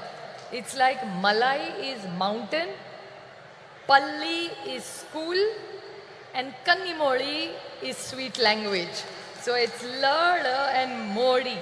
So these are all interesting things that bring us all together. And we all who are on the dais today are committed to giving every woman her dignity. And that's why we are all here from various parts of the nation. We all work together. And the India project that has been started, we are committed to giving a fair and a just leadership and governance which India deserves. So we are committed, and I thank Thalapati Stalin Anda for all the efforts that he makes. He comes for every India meeting. The first leader to come to the meeting is Baluji and Anna. Most punctual, most eager. Sometimes people are talking in Hindi. They have no clue what is going on, but Anna and Baluji are very meticulously hearing the meeting. In the middle, they will ask me, what are they saying? Then now we keep a translator for them, but they are so meticulously working, most punctual, most disciplined in every India meeting. So every time we meet Anna and Baluji, we always learn something from me. So I'm eternally grateful to the entire DMK team for putting up this most wonderful meeting and hosting us with so much love. Just a last note I would like to remain. When I see so many women, my most favorite thing in the world and the most favorite flower of mine is jasmine. And the Mallipu is most beautiful, which is Mallipu is the best quality Mallipu you get is in Chennai. And every time I come to Chennai, I take 2 kilos of Mallipu for my mother. It's the most precious gift that I can give my mother. And while I was walking, when I came to meet Anni, I saw in the audience, I could smell this beautiful fragrance of happiness, joy, and celebration. The whole power of this positive energy of the women of Chennai. I'm eternally grateful for us to be here together to celebrate life, to celebrate freedom, to celebrate joy, to bring it, because I think women have a huge power behind, and it's not about genders. I think the great teamwork that we have done, and like Kanimoli always says in Parliament, don't put us on a pedestal and glorify us as women. We are gender equal, we are as equal as the men. We don't want glorification. We only want equal rights, which we have deserved. And I think with the legacy of Periyar, Anna and Kalingar, I think Tamil Nadu leads the way to all of us for a better India. Thank you very much. சிறப்புரைக்கு மனமார்ந்த நன்றி. அரை நூற்றாண்டிற்கு மேலான பொது வாழ்வில் ஒடுக்கப்பட்ட மக்களின் உரிமை குரலாய் ஒலித்துக் கொண்டிருக்கும் முன்னாள் நாடாளுமன்ற உறுப்பினராகவும் மார்க்சிஸ்ட் கம்யூனிஸ்ட் கட்சியின் இந்நாள் பொலிட் பீரோ உறுப்பினராகவும் திகழும் திருமிகு சுபாஷினி அலி அவர்களை சிறப்புரையாற்ற அன்புடன் அழைக்கிறோம்.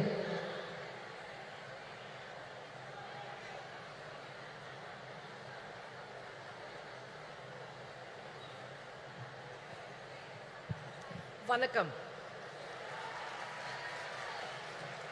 Honorable Chief Minister Stalin Anna and my dear younger sister Kanimori, all the women leaders of India who are on the stage, Mehbooba ji, a woman Chief Minister of Jammu and Kashmir, we should really pay our respects to her, Priyanka ji, Supriya Sule ji, Dimple Yadav, Annie Raja, Leshi Singh, very, very outspoken Rakhi ji, Sushmita Dev ji,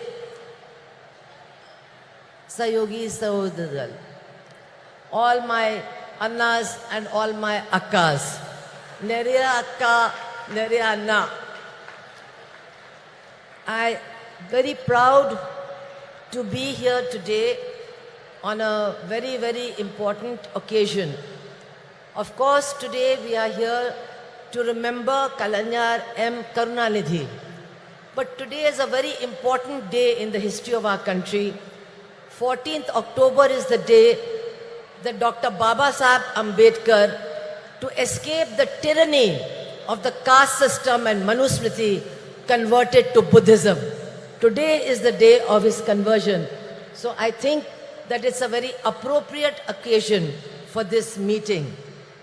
Today we are honoring the life and struggles of Sri Karunanidhi, who was a crusader for social and cultural change before he even entered the arena of electoral politics. And even before independence, Tamil Nadu was home to the self-respect movement, to the Justice Party, which in those days challenged the unjust Varnashram Dharma system based on Manusmriti. And Periyar, of course, the great Periyar, was the leader of that movement. But while he spoke about social justice, Periyar never forgot to speak about women. He talked about the slavery of women, and he demanded that women should get equality not only in property but also inside the home and inside society also. And that was the struggle started in Tamil Nadu. Periyar was a leader of that struggle, and I'm very proud to say that Comrade Rammurthy, Comrade P. Rammurthy was also one of the leaders of that struggle. That is the struggle from which Karunanidhi ji emerged. He was a writer, he was a poet, he was a script writer, he was a great journalist, he was a great orator. And after 1965, when the big anti-Hindi agitation took place in Chennai, and I was a witness to that because I was a student in Chennai, and I'm happy to tell you, I was the only Hindi-speaking person who was also supporting that movement in Tamil Nadu. And it was that movement which changed the politics of Tamil Nadu, and the DMK, people like the Karunanidhi ji, they won not only the hearts and minds of the Tamil people, but also their votes. And very soon he became Chief Minister of Tamil Nadu, and he tried to translate the principles of the movement to which he belonged into government policy, which is not easy. He ensured equal property rights for women. He gave women in Tamil Nadu access to education, to jobs, and also to nutrition. Women are the most hungry people in our country, and hungry people cannot function. Today, India is 111 on the hunger list of our country in the reign of Narendra Modi. But governments like Tamil Nadu, left government of Kerala have done a great service by trying to ensure that not a single woman and not a single child goes to sleep hungry. Their nutritional needs are taken care of. This is a great achievement. I would like to say that Karunanidhi ji, apart from the policies of his government, was always committed to social justice. He promoted self-respect marriages. He promoted rationalism, scientific thinking, and was constantly emphasizing that we must get rid of superstition and adopt scientific thinking. So many achievements are there. But I would like to say that we have to remember that social justice, gender justice, and economic justice are all intertwined with each other. One cannot be weakened if another one is promoted. All these battles have to be fought together, and only then will we be able to change our society. We have not yet succeeded in doing that. And today, actually, what we are witnessing is an onslaught by the Manuvadi forces against the struggle for progress, the struggle for justice, and the struggle for equality. We must understand who these people are who are ruling the country. Their mentors are the RSS, who in 1949 declared, we do not accept this constitution of Dr. Babasaheb Ambedkar. The RSS declared that and said, we want to create a society based on Varnashram Dharma, based on Manusmriti. We will have a society based on that. And my dear sisters and brothers, for the last 9 years, that is what they have been doing. They have been trying to destroy the constitution, and they have been trying to replace it with Manuvadi laws and Manuvadi implementation of laws. And it is women who have suffered the most. It is women who are facing the worst kind of terror and oppression, especially in BJP-ruled states. What is happening there, I cannot even describe to you. In Uttar Pradesh alone, in 8 months, there have been 2,000 rapes and 2,000 murders. This is a record in India, in the biggest state ruled by the BJP. And they are trying to change many things they have done.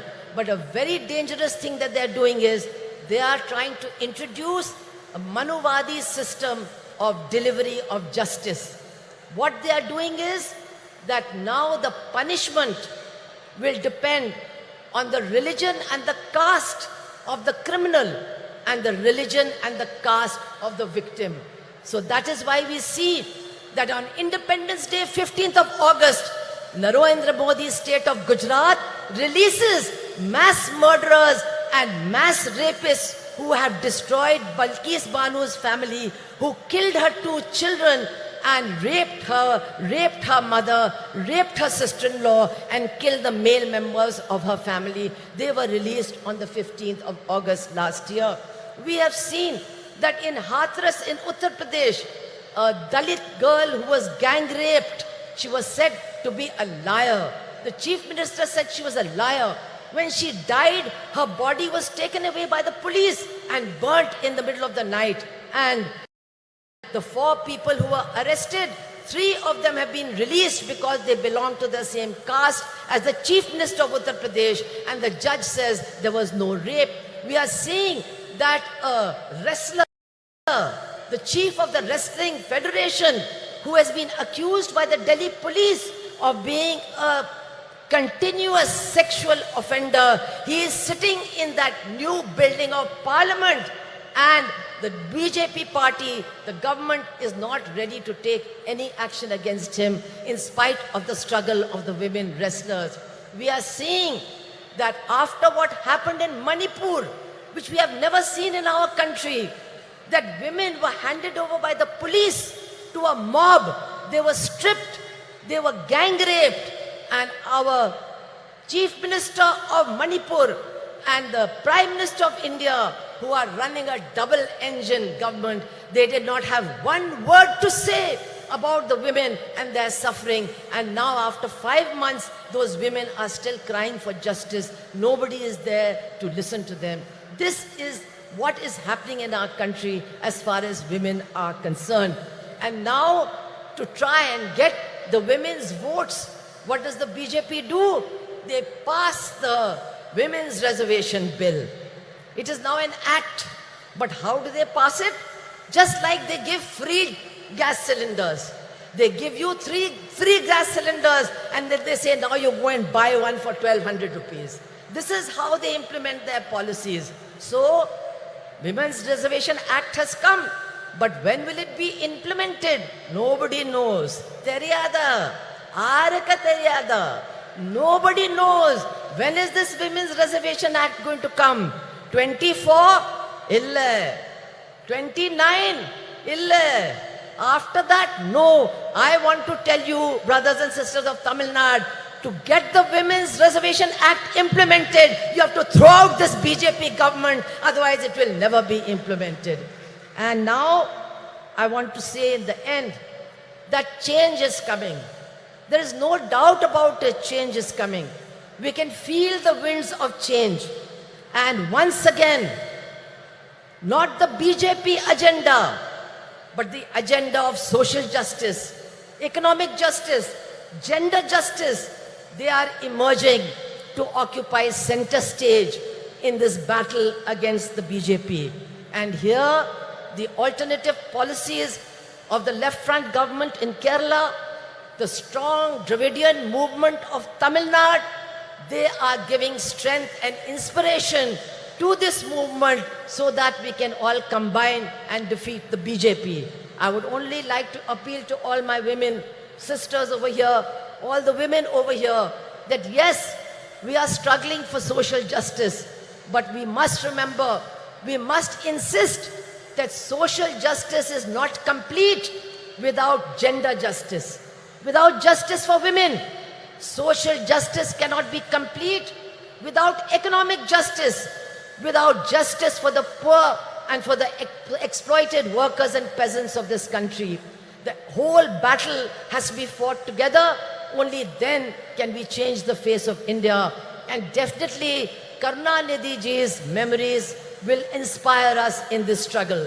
I want to end by saying, many of you remember that Karunanidhi ji was not only a poet and an administrator, he was also a great journalist. How can you forget his fiery articles in Murasoli, which created a storm in the state of Tamil Nadu? He was a great journalist. If he had been alive today, he would be very sad. He would be very sad to see that India is going to the bottom as far as press freedom is concerned. He would have been sad, but he would have been leading the struggle against what is happening to journalists and journalism in our country. He would have led the... I think Sonia ji has come. We can all welcome her and then I'll complete.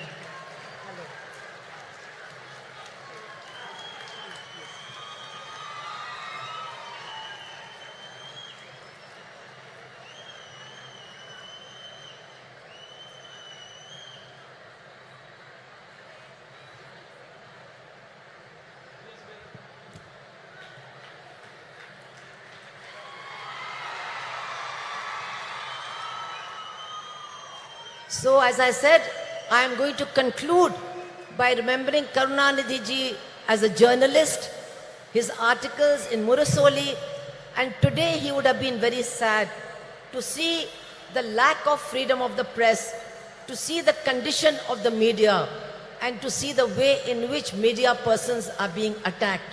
But I am sure that if he was alive today, Karunanidhi ji would be leading the battle for those of our journalists who have been killed, who have been wounded, and for our friends of NewsClick who are being arrested on completely false charges. Karunanidhi ji would have been leading this battle. And so I would like to end by saying that in our struggles for a different future, for a future of equality and social justice and gender justice, we are certainly getting inspiration from Karunanidhi ji.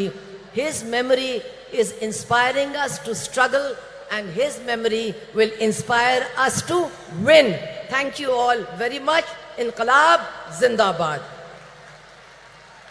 Thank you ma'am. மகளிர் உரிமை மாநாட்டிற்கு வருகை தந்துள்ள காங்கிரஸ் மூத்த தலைவர் திருமிகு அன்னை சோனியா காந்தி அவர்களை வருக வருக என உங்களின் பலத்த கரகோஷங்களுடன் மீண்டும் ஒரு முறை அன்புடன் வரவேற்கிறோம். மாண்புமிகு தமிழ்நாடு முதலமைச்சர் அவர்கள் அன்னை சோனியா காந்தி அவர்களுக்கு நினைவு பரிசு வழங்கி சிறப்பிப்பார்கள். அன்னை Sonia Gandhi will be honored by the Honorable Chief Minister of Tamil Nadu.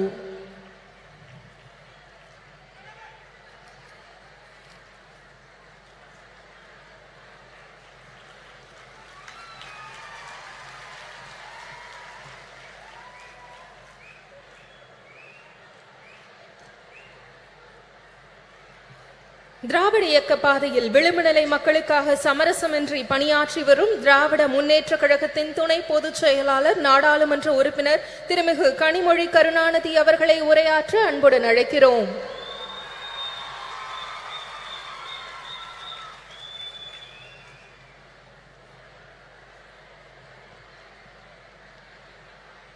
சகோதரர்களே, சகோதரிகளே என்று அழைத்தால் அதில் கூட பாகுபாடு வந்துவிடும் என்று உடன்பிறப்பே என்ற ஒற்றை சொல்லால், அந்த மந்திர சொல்லால் நம்மையெல்லாம் கட்டி போட்டு வைத்திருந்த தலைவர் கலைஞர் அவர்களுடைய நூற்றாண்டிலே தேசிய அளவிலான மகளிர் உரிமை மாநாட்டை நடத்தும் வாய்ப்பினை எனக்கும் மகளிர் அணி அவர்களுக்கும் அளித்து அது வெற்றி பெறுவதற்கு முழு முதல் காரணமாக இருக்கக்கூடிய நம்முடைய முதலமைச்சர் கழகத்தின் தலைவர் அண்ணன் தளபதி அவர்களே, a leader who stands with the oppressed, the downtrodden, marginalized, a beacon of strength and dignity and hope, Madam Sonia Gandhi. தலைவர் கலைஞர் அவர்கள் தியாக திருவிளக்கு என்று அன்போடு அழைத்த அன்னை அம்மையார் சோனியா காந்தி அவர்களே, இந்த நிகழ்ச்சி வெற்றி பெறுவதற்கான வாழ்த்துக்களோடு அமர்ந்திருக்கக்கூடிய கழகத்தின் பொதுச் செயலாளர் அவர்களே, பொருளாளர் அவர்களே, கூட்டணி இயக்கங்களை சார்ந்த தலைவர்களே, ஜம்மு காஷ்மீருடைய முன்னாள் முதலமைச்சர் மரியாதைக்கும் அன்பிற்கும் உரிய அம்மையார் மெஹபூபா முஃப்தி அவர்களே, முதலாக தமிழ்நாட்டு மேடையிலே தமிழ் மக்களோடு உரையாட வந்திருக்கக்கூடிய அடித்து தட்டு மக்களுடைய தோழி பிரியங்கா காந்தி அவர்களே,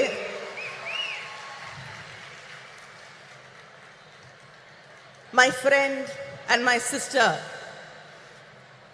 நாடாளுமன்றத்திலே எல்லோருடைய மரியாதையும் அன்பையும் பெற்றிருக்கக்கூடிய போராளி சுப்ரியா சூலே அவர்களே, சமூக மாற்றம், பொருளாதார நீதி இவற்றுக்காக தன் வாழ்நாளெல்லாம் சுழன்று பணியாற்றக்கூடிய தோழியர் சுபாஷினி அலி அவர்களே, தோழியர் ஆனி ராஜா அவர்களே, சமூக நீதிக்காக தன் வாழ்நாளெல்லாம் பாடுபட்ட முலாயம் சிங் அவர்களுடைய குடும்பத்தைச் சேர்ந்த டிம்பிள் யாதவ் அவர்களே, சாதிவாரி கணக்கெடுப்பில் புரட்சி செய்திருக்கக்கூடிய முதலமைச்சர் நிதிஷ்குமார் அவர்களின் கட்சியின் அமைச்சர் லேஷி சிங் அவர்களே, டெல்லி சட்டமன்றத்தின் துணை சபாநாயகர் ராக்கி பிட்லன் அவர்களே, திரிணாமுல் காங்கிரஸிலிருந்து வந்து ஆணித்தரமாக அழுத்தமாக உரையாற்றி அமர்ந்திருக்கக்கூடிய சுஷ்மிதா தேவ் அவர்களே, மகளிர் அணியுடைய செயலாளர் ஹெலன் டேவிட்சன் அவர்களே, தொண்டரணியின் செயலாளர் நாமக்கல் ராணி அவர்களே, இந்த நிகழ்ச்சியிலே கலந்து கொண்டிருக்கக்கூடிய அமைச்சர் பெருமக்களே, மாவட்ட கழகத்தின் செயலாளர்களே, இந்த கூட்டம் இவ்வளவு வெற்றிகரமாக நடைபெறுவதற்கு அத்தனை உதவிகளையும் செய்து இந்த கூட்ட ஏற்பாடுகளை எல்லாம் முன்னின்று நடத்தி தந்திருக்கக்கூடிய அமைச்சர் மா சுப்பிரமணியம் அவர்களே, அமைச்சர் தாமு அன்பரசன் அவர்களே, இந்த நிகழ்ச்சியிலே லேட்டா வந்தாலும் லேட்டஸ்டா வந்து கலந்து கொண்டிருக்கக்கூடிய இளைஞரணியின் செயலாளர் உதயநிதி அவர்களே, அவர் உள்ளிட்ட அணி செயலாளர்களே, நாடாளுமன்ற உறுப்பினர்களே, சட்டமன்ற உறுப்பினர்களே, திராவிட முன்னேற்ற கழகத்தின் முன்னணி செயல் வீரர்களே, உங்கள் அத்தனை பேருக்கும் என்னுடைய நன்றியை வணக்கத்தை தெரிவித்துக் கொள்கிறேன். ஒரு மெழுகுவர்த்தியை ஏற்றினால் 1000 விளக்குகளை ஏற்ற முடியும். அறிவொளி பெற்ற ஒரு பெண்ணாலும் அத்தகைய ஒளியை உருவாக்க முடியும் என்று சொன்னவர் தலைவர் கலைஞர் அவர்கள். அப்படி அறிவொளி பெற்ற தீபங்களாக இந்த நிகழ்ச்சியிலே கலந்து கொண்டிருக்கக்கூடிய எங்கள் மகளிர் அணியின் சகோதரிகள் அத்தனை பேருக்கும் என்னுடைய வாழ்த்தை, வரவேற்பை, நன்றியை தெரிவித்துக் கொள்கிறேன். மகளிர் மாநாடுகள் என்பது, மகளிர் உரிமை மாநாடுகள் என்பது நம்முடைய திராவிட இயக்கத்திலே 100 ஆண்டு வரலாற்றை கொண்டிருக்கக்கூடிய ஒன்று. தந்தை பெரியார் அவர்கள் நடத்திய மாநாட்டிலே கண்ட கனவுகள் தான் தலைவர் கலைஞரின் ஆட்சி காலத்திலே பெண்களின் கல்வியாக, பொருளாதார முன்னேற்றமாக, வேலை வாய்ப்பாக, அரசு பணிகளிலே வாய்ப்புகளாக மாறி பெண்களுடைய வாழ்க்கையையே மாற்றி காட்டி இருக்கக்கூடிய சாதனைகளாக மிளிர்ந்தது. அதுபோல இந்த சமூகத்திலே பேசக்கூடியவர்கள் எல்லோரும் ஒன்றை குறிப்பிட்டு சொல்லுவார்கள், ஒரு பெண்ணுக்கு ஆண் தான் பாதுகாப்பு. சொல்லுவாங்களா இல்லையா? பெண்களுக்கு ஆண் இருந்தாதான் பாதுகாப்பு என்று. ஆனால் இந்தியாவிலே முதல் முறையாக காவல்துறையிலே பெண்களுக்கு வாய்ப்பளித்து ஆணுக்கும் பெண்ணால் பாதுகாப்பு அளிக்க முடியும் என்பதை நிரூபித்து காட்டிய தலைவர் நம்முடைய தலைவர் கலைஞர் அவர்கள். நம்முடைய தலைவர் கலைஞர் அவர்களின் ஆட்சியின் நீட்சியாக இன்று நம்முடைய அண்ணன் தளபதி அவர்களுடைய அரசு தொடர்ந்து பெண்களுக்கான வாய்ப்புகளை, பெண்களை பேணி காக்கக்கூடிய ஒரு ஆட்சியாக இன்று மிளிர்ந்து கொண்டிருக்கிறது. ஆட்சி பொறுப்பேற்றுக் கொண்ட அதே நாளிலே பெண்களுக்கான இலவச பயணம், பேருந்து பயணத்தை விடியல் பயணமாக அறிவித்து யாரும் பெண் வீட்டை விட்டு வெளியில போக கூடாதுன்னு சொல்ல முடியாத ஒரு நிலையை உருவாக்கி காட்டியவர் நம்முடைய முதலமைச்சர் அவர்கள். அதே போல கல்விக்காக பெண் படிக்க வேண்டும் என்ற ஒரு கனவோடு இருக்கக்கூடிய பெண்ணின் கனவை எதுவுமே சிதைத்து விடக் கூடாது என்பதற்காக நீ எவ்வளவு படித்தாலும் உன்னோடு ஒரு அண்ணனாக, தந்தையாக நான் நிற்கிறேன் என்று அவள் படித்து முடிக்கும் வரை 1000 ரூபாய் வழங்கக்கூடிய ஆட்சி திராவிட முன்னேற்ற கழக ஆட்சி, நம்முடைய அண்ணன் தளபதி அவர்களுடைய ஆட்சி. அதே போல வீட்டிலே இருக்கக்கூடிய சகோதரிகளை பத்தி யாராவது கேட்டா வீட்டில் என்ன பண்றாங்கன்னு கேட்டா சொல்லுவாங்க சும்மா இருக்காங்கன்னு. யாராவது சும்மா இருக்கீங்களா? இல்லை. எல்லாரும் எழுந்துக்கிறதுக்கு முன்னாடி எழுந்து அந்த வேலையெல்லாம் நான் சொல்லி முடிச்சேன்னா 10 நிமிஷம் ஆயிரும். பெருக்கி, சமைச்சு, துணி துவைச்சு என்று ஓடிக்கொண்டே இருந்து எல்லோரும் தூங்கிய பிறகு உறங்க செல்லக்கூடிய உழைப்பின் சிகரங்களாக இருக்கக்கூடிய உங்களுக்காக உங்கள் உழைப்பை நான் மதிக்கிறேன், நான் ஏற்றுக்கொள்கிறேன், கொண்டாடுகிறேன் என்று சொல்லக்கூடிய வகையிலே கலைஞர் உரிமை தொகை, உதவித்தொகை இல்லை என்று சொல்லி உரிமை தொகை என்று சொன்னவர் நம்முடைய முதலமைச்சர் அண்ணன் தளபதி அவர்கள். இதுதான் திராவிட மாடல் ஆட்சி. இந்த ஆட்சியிலே தான் இங்கே வந்திருக்கக்கூடிய சகோதரிகளிலே தமிழ்நாட்டிலே 11 பெண் மேயர்கள் இருக்கிறார்கள். இங்க இருக்காங்க 11 பெண் மேயர்கள் இருக்கக்கூடிய மாநிலம் தமிழ்நாடு. இப்படிப்பட்ட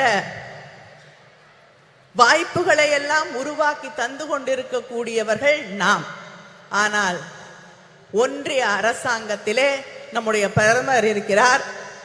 நாரி சக்தி, பெண் சக்தி என்று சொல்லி பெருமையாக பேசுவார். அவருடைய உரையாடல்கள் எல்லாம் பெண் சக்தியை, நாரி சக்தியை நாங்கள் கொண்டாடுகிறோம் என்று பொய் புரட்டுகளை எல்லாம் சொல்லிக் கொண்டிருப்பார்கள். இங்கே பேசியவர்கள் எல்லாம் குறிப்பிட்டு சொன்னது போல ஒரு மகளிருக்கான மசோதாவை கொண்டு வந்தார்கள். யூபிஏ ஆட்சியிலே 2010 அம்மையார் சோனியா காந்தி அவர்கள் வலியுறுத்தலிலே நம்முடைய ஆதரவோடு மகளிர் மசோதா நிறைவேற்றப்பட்டது ராஜ்யசபாவில். அதுக்கு எந்த கண்டிஷனும் கிடையாது. இதெல்லாம் இருந்தாதான் அதை நடைமுறைக்கு கொண்டு வருவோம் என்ற நிலை இல்லை. ஆனால் பிஜேபி மார்த்தட்டி கொள்கிறார்களே, நாங்க மகளிர் மசோதாவை கொண்டு வந்து விட்டோம் என்று. அந்த மகளிர் மசோதா இப்ப இல்ல, 10 ஆண்டுகள், 20 ஆண்டுகள், 50 ஆண்டுகள் ஆனால் கூட அந்த மகளிர் மசோதா நடைமுறைக்கு வர முடியாத ஒரு மசோதாவை அவர்கள் கொண்டு வந்து தேர்தலுக்காக பெண்களை ஏமாற்ற துடித்துக் கொண்டிருக்கிறார்கள். இந்த ஆட்சியில, ஒன்றியத்திலே இருக்கக்கூடிய பிஜேபி ஆட்சியிலே எந்த பெண்ணுக்காவது பாதுகாப்பு இருக்கிறதா என்று நீங்கள் சிந்தித்து பார்க்க வேண்டும். மணிப்பூர் பற்றி எரிந்து கொண்டிருக்கிறது. 50,000 பேருக்கு மேல் தன் வீடுகளை விட்டு நூற்றுக்கணக்கான முகாம்களிலே வாழ்ந்து கொண்டிருக்கிறார்கள். நானும் சுஷ்மிதா தேவ் அவர்களும் அந்த முகாம்களை சென்று பார்த்த பொழுது அங்கே பெரும்பாலும் பெண்களும் குழந்தைகளும் வாழ முடியாத நிலையிலே சொல்லுனா துயரோடு வாழ்ந்து கொண்டிருக்கிறார்கள்.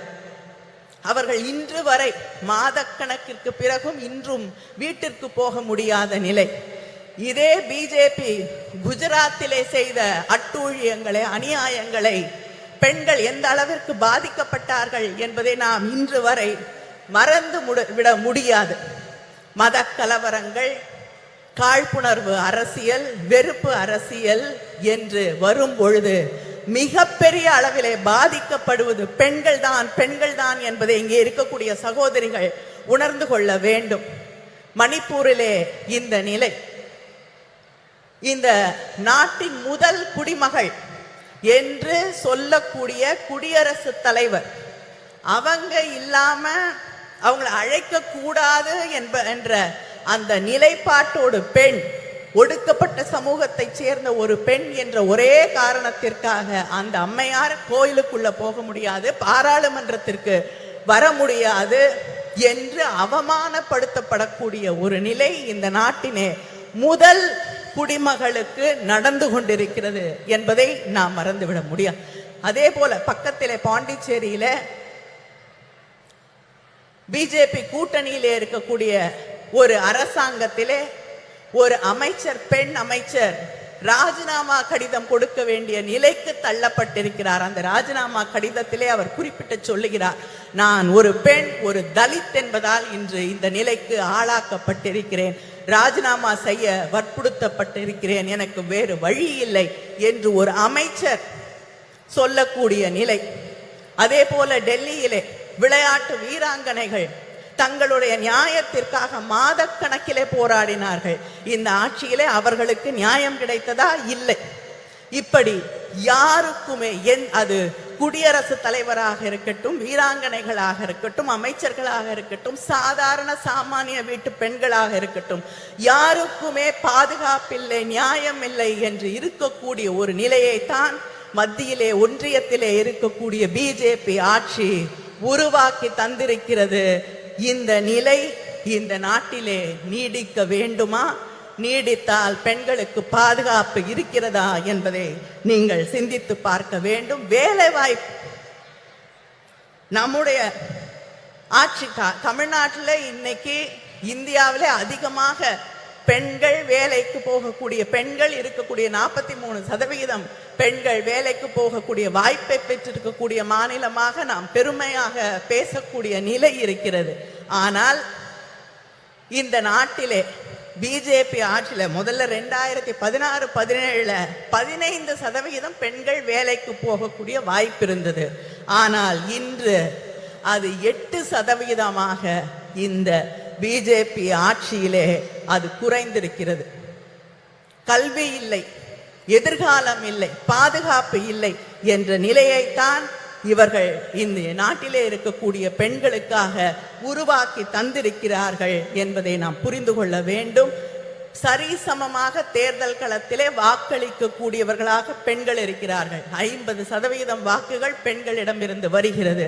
ஆனா அங்க இருக்கக்கூடிய பாலிசி டிசிஷன் எதிலும் பெண்களுடைய கருத்துக்கள் கேட்கப்படுவதில்லை. பெண்களுக்கு இடம் இல்லை, பெண்கள் ஒதுக்கப்படுகிறார்கள் என்ற அந்த நிலைதான் நீடித்து கொண்டிருக்கிறது. நாங்கள் யாசகம் கேட்கவில்லை, எங்கள் உரிமைகளுக்காக போராடுகிறோம் என்று இந்த நாட்டிலே இருக்கக்கூடிய பெண்கள் நிமிர்ந்து நின்று போராட வேண்டிய அந்த கட்டத்திலே நாம் நின்று கொண்டிருக்கிறோம் என்பதை மறந்துவிடக் கூடாது. Politics should be determined, defined and decided with opinions, concerns and aspirations of women. Without that, there should be no politics, no policy making and no governance without listening to what we want to say. Let us come together, let us rewrite history and make sure there is justice. Justice just not for the women of this country, but justice for everybody, every human being in this country. Thank you.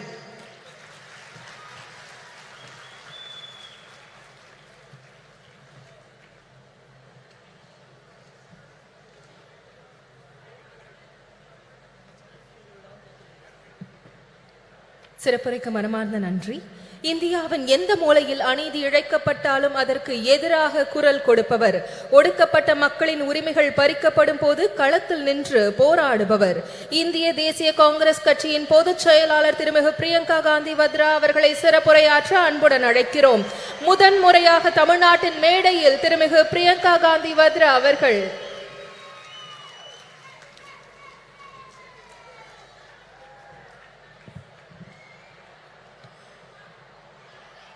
Thiru M.K. Stalin ji,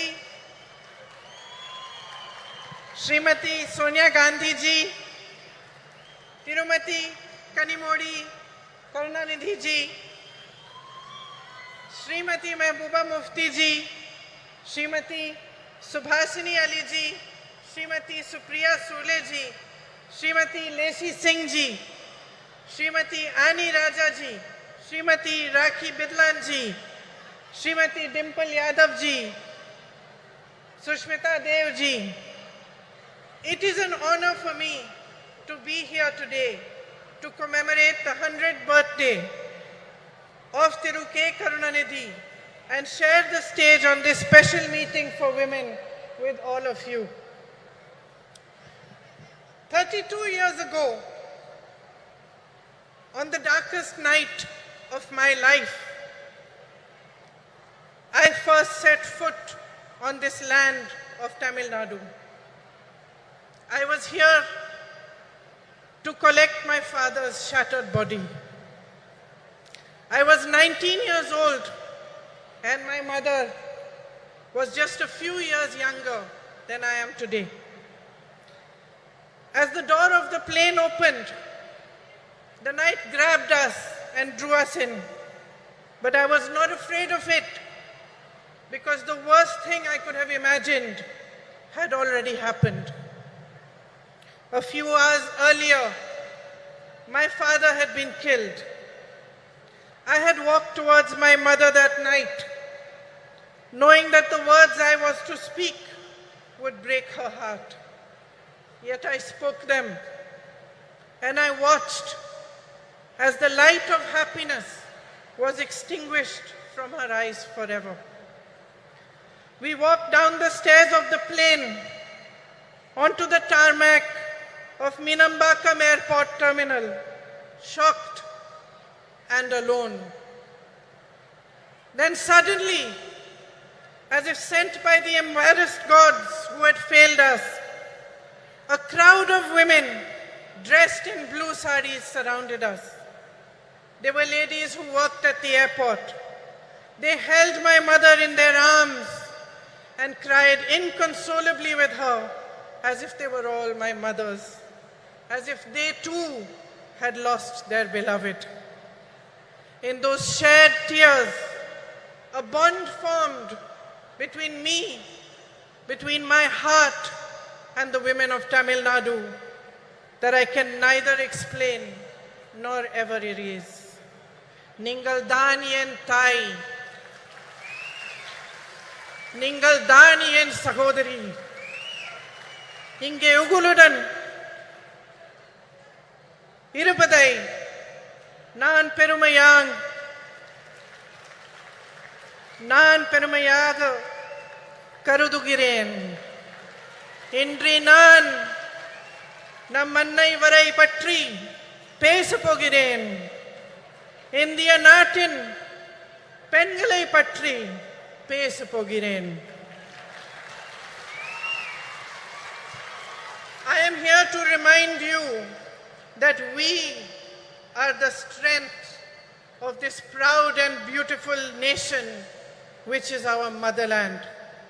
My sisters, no matter how rich we are or how poor we are, no matter whether we live in big cities, small towns or villages, no matter how well educated we are or how much lack of opportunity we have faced, we are the bedrock upon which our families and our societies are built brick by brick.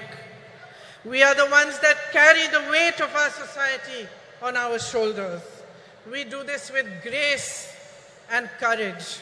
We do it with tenacity and strength of will, and our capacity to absorb pain and suffering is immense.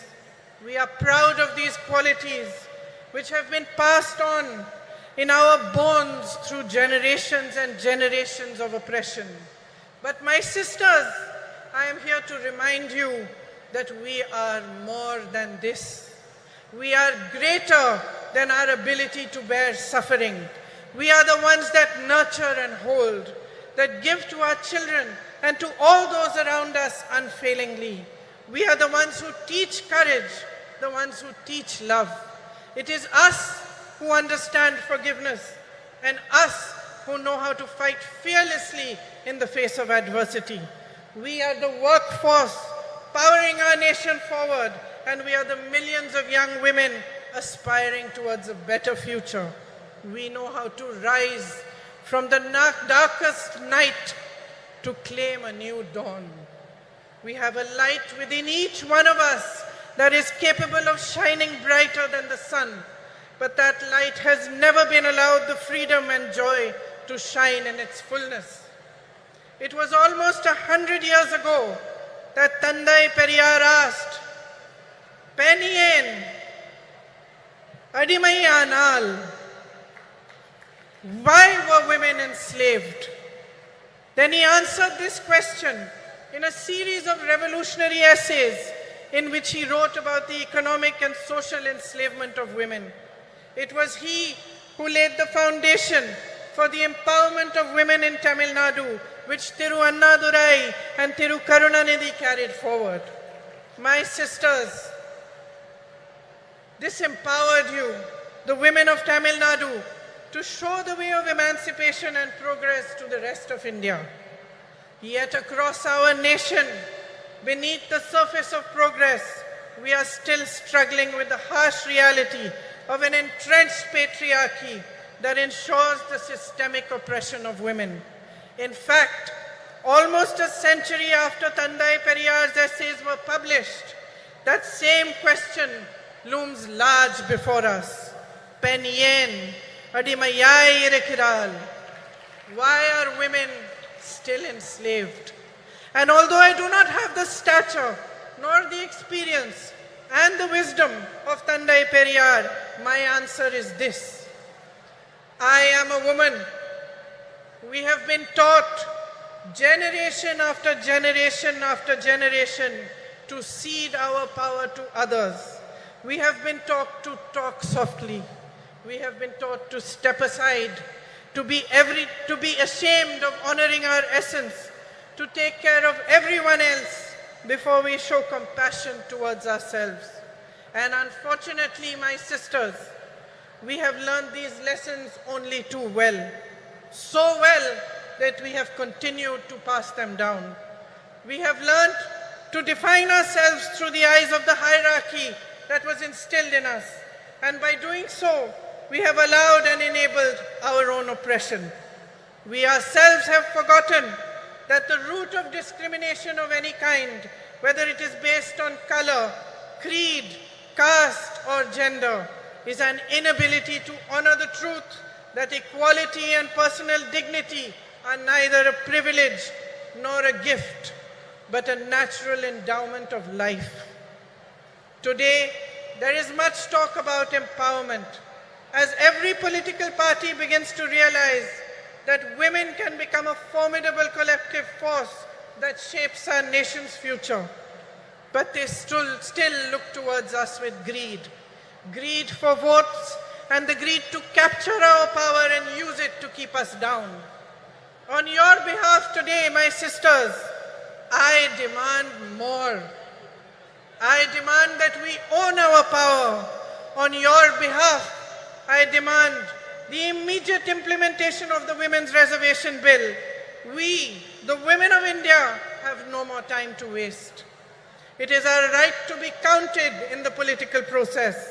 I demand that our worth is valued and respected as a political instrument for our own empowerment.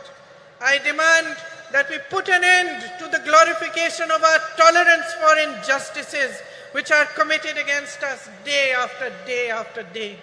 I demand the rejection of any system, societal, religious, or political, which thrives on our oppression and forces us to collude with it. Every woman holds the right to express and embody her own power, and she should be free to exercise it. You are the essence of humanity. Each one of you, standing exactly where you are today, have the power to change your lives, but only if you deeply understand the unbridled potential of your sisterhood. Only if you see in each other the great value of coming together, of helping and holding each other and rising in solidarity with one another. My sisters, nothing can hold back the power of women when we stand as one. We are half the population of this country, half, no less. It is for us to set the barriers of caste, religion, state, language, and society aside. It is for us to recognize ourselves first and foremost as sisters who can unify into an unstoppable momentum for change. Today, as we stand here to commemorate Thirukarunanidhi ji, a leader who understood the power of women, let us awaken to a new dawn. Let us create our own destiny. Thank you. Jai Hind.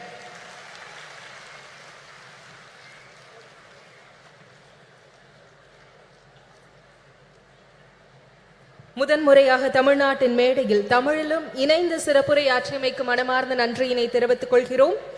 ஜனநாயக பற்றாளரும் ஜம்மு காஷ்மீர் மக்களின் பாதுகாப்பிற்காக அயராது பணியாற்றி வரும் முன்னாள் முதலமைச்சரும் மக்கள் ஜனநாயக கட்சியின் தலைவருமான திருமிகு மெஹபூபா முஃப்தி அவர்களை சிறப்புரையாற்ற அன்புடன் அழைக்கிறோம். It is great pleasure to extend a warm invitation to திருமிகு Mehbooba Mufti to deliver her special address.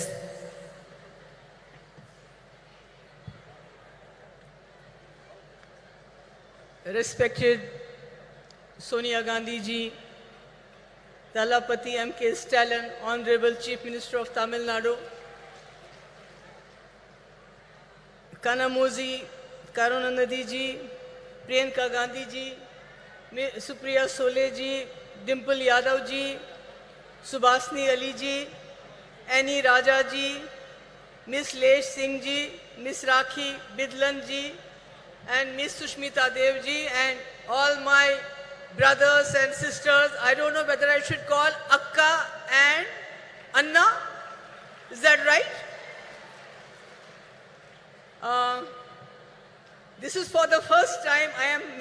speech by reading a script, because since I don't know Tamil, you don't know Urdu, so I'll try to be do my best. It's an honor for me to attend the 100th birth anniversary of Kalaignar Karunanidhi ji and to speak on a subject that is incredibly close to my heart, not just because I am a woman, but because I have gone through all that a woman has to endure during the life since the time she is born. Most people assume that women from privileged backgrounds like me have it easy, but that's not the case. Every woman, regardless of her religion, social status, caste, creed and color, undergoes tremendous challenges, sometimes simply to survive, let alone thrive, and I am sure the galaxy of women here will vouch for that. Even though born with privileged backgrounds, we have to work very, very hard, Female infanticide, child abuse, discrimination at home, discrimination at workplace, dowry deaths, rape, violence, and other atrocities keep happening to all of us. And one cannot simply state enough the huge role Karunanidhi ji played towards the emancipation and upliftment of women. His crusade in this direction started much before he entered politics. Even as a writer, blessed with a razor-sharp intellect, his scripts were ahead of his times. They strongly advocated equal rights for females and also helped in removing social stigmas and taboos associated with women by renouncing religious patriarchy. The empowerment of women was an integral and crucial part of his idea of social justice. Some of the path-breaking reforms that he introduced were free education for girl child, encourage remarriage of women, rehabilitate widows, encourage their remarriage, induct them into police force, reservation in local governance and government jobs, and also setting up self-help groups. Such was his vision and compassion that he went a step further in his efforts to bring in social security schemes for transgenders who are looked down upon in our society. I am pleased that his son and current Chief Minister, Stalinji and Kanimuzi are carrying forward their father's legacy. Many initiatives besides the initiatives like providing free bus, monthly financial assistance to girls studying in government schools, 1,000 rupee to housewives who are heading the family. What is really remarkable is his latest decision to certify women priests, 3 women priests. This is something remarkable.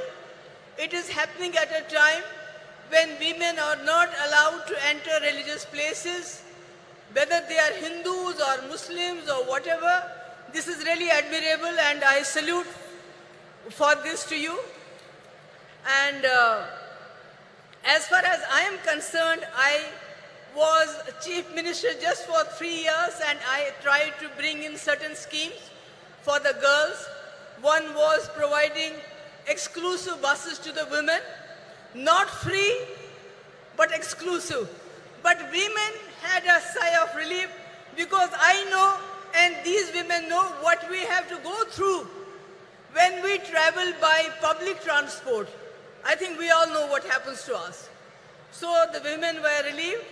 Then I introduced a scooty, 50% subsidy to meritorious girls, college-going girls coming from very poor backgrounds.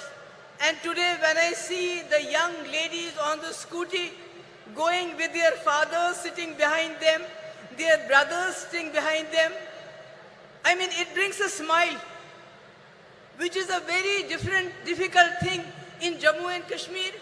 After 2019, when everything was snatched from us, what this great country had given us, what the Indian Constitution had given us, the people of J&K have stopped smiling. Except when Rahulji came with his brigade, this Bharat Jodo Yatra, I saw the smile on the faces of Kashmiris, from the faces of Jammu people after a long time. And then one more thing which I did during my tenure was to waive off stamp duty on the land that was purchased in the name of women. Can you imagine how many people started purchasing land in the name of their wives, their daughters, their sisters, instead of their sons? It was something, that 95% of the land was purchased in the name of women. But after I was gone, all these schemes were overturned and nothing is left today. Today when I am talking, making a speech at this point of time, there are conflicts going around the world. There are wars going in many parts of the world, like Palestine, Israel, Ukraine, Russia, and not to forget what is happening in our backyard, Manipur. And women are the worst sufferers when these wars take place, because not only do they suffer during these conflicts, they are left to pick up the pieces afterwards. So, when I look at our country today, I feel the women in our country are not in a good place. They are suffering because the government and the center, the economy is going down, the inflation is going up, unemployment is going up, everything is breaking the backbone of the housewife who has to make the two ends meet. She has to provide for the family. And to add to all this, the government at the center, which has failed to fulfill the promises they had made. During UPA, there was 450 rupees per cylinder. Now it is 1200 rupees.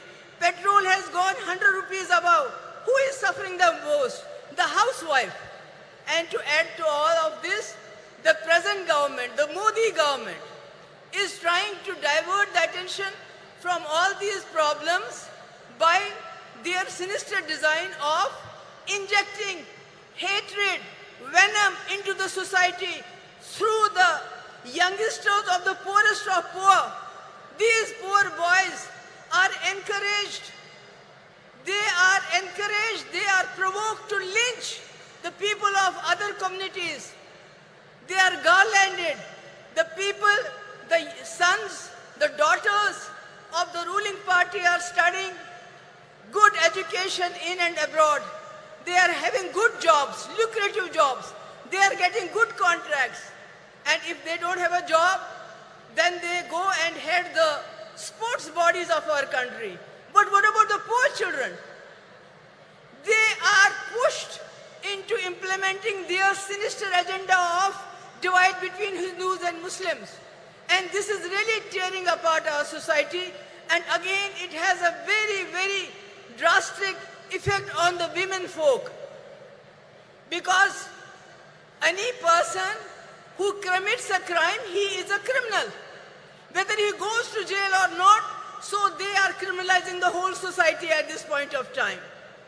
So, my point is that if and when, inshallah, I hope that the India Alliance will come to power, and Rajiv Gandhi ji has already sown the seeds of 33% reservation in panchayats. We have a huge number of women who are ready to take their place in assemblies and parliaments, and I am hopeful once India Alliance comes to power, Rajiv Gandhi's dream will come alive. It will be fulfilled, not like a joke which our Prime Minister played. He signed a check, kept it in his pocket, and told the women folk, we'll cash it sometime in 2047. So, but we're not going to do that. Inshallah, I am hopeful. And at the last, I would like to thank once again Stalin ji, Kani Muzi ji, who was personally invited us, And I'm so happy that Sonia ji is here to grace the occasion. And thank you so much for bearing with me. I know I have not been able to, make you understand every word I said, but thank you so much. Thank you ma'am. மதச்சார்பின்மைக்கும் ஜனநாயகத்திற்கும் நம்பிக்கை ஒளியாய் திகழ்பவரும் தலைவர் கலைஞர் அவர்கள் பெரிதும் மதித்த தலைவருமான காங்கிரஸ் கட்சியின் மூத்த தலைவர் அன்னை சோனியா காந்தி அவர்களை வரலாற்று சிறப்பு வாய்ந்த இந்த நிகழ்வில் மாநாட்டு பேருரையாற்ற அன்புடன் அழைக்கிறோம். அன்னை சோனியா காந்தி அவர்களின் உரையை மொழியாக்கம் செய்ய காங்கிரஸ் மூத்த தலைவரும் தமிழ்நாடு சிறுபான்மை ஆணைய தலைவர் திரு பீட்டர் அல்மோன்ஸ் அவர்களை அன்புடன் அழைக்கிறோம்.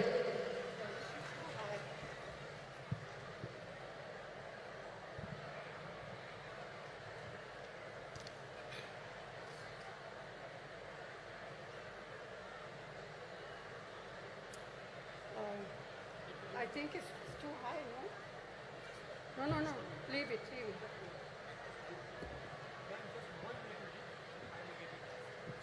Then it will be too low. Thiru M. K. Stalin ji, Tirumati Kanimori Karunanidhi ji, all women's leader on the dais, Sahodara, Sahodarigale, Vanakkam.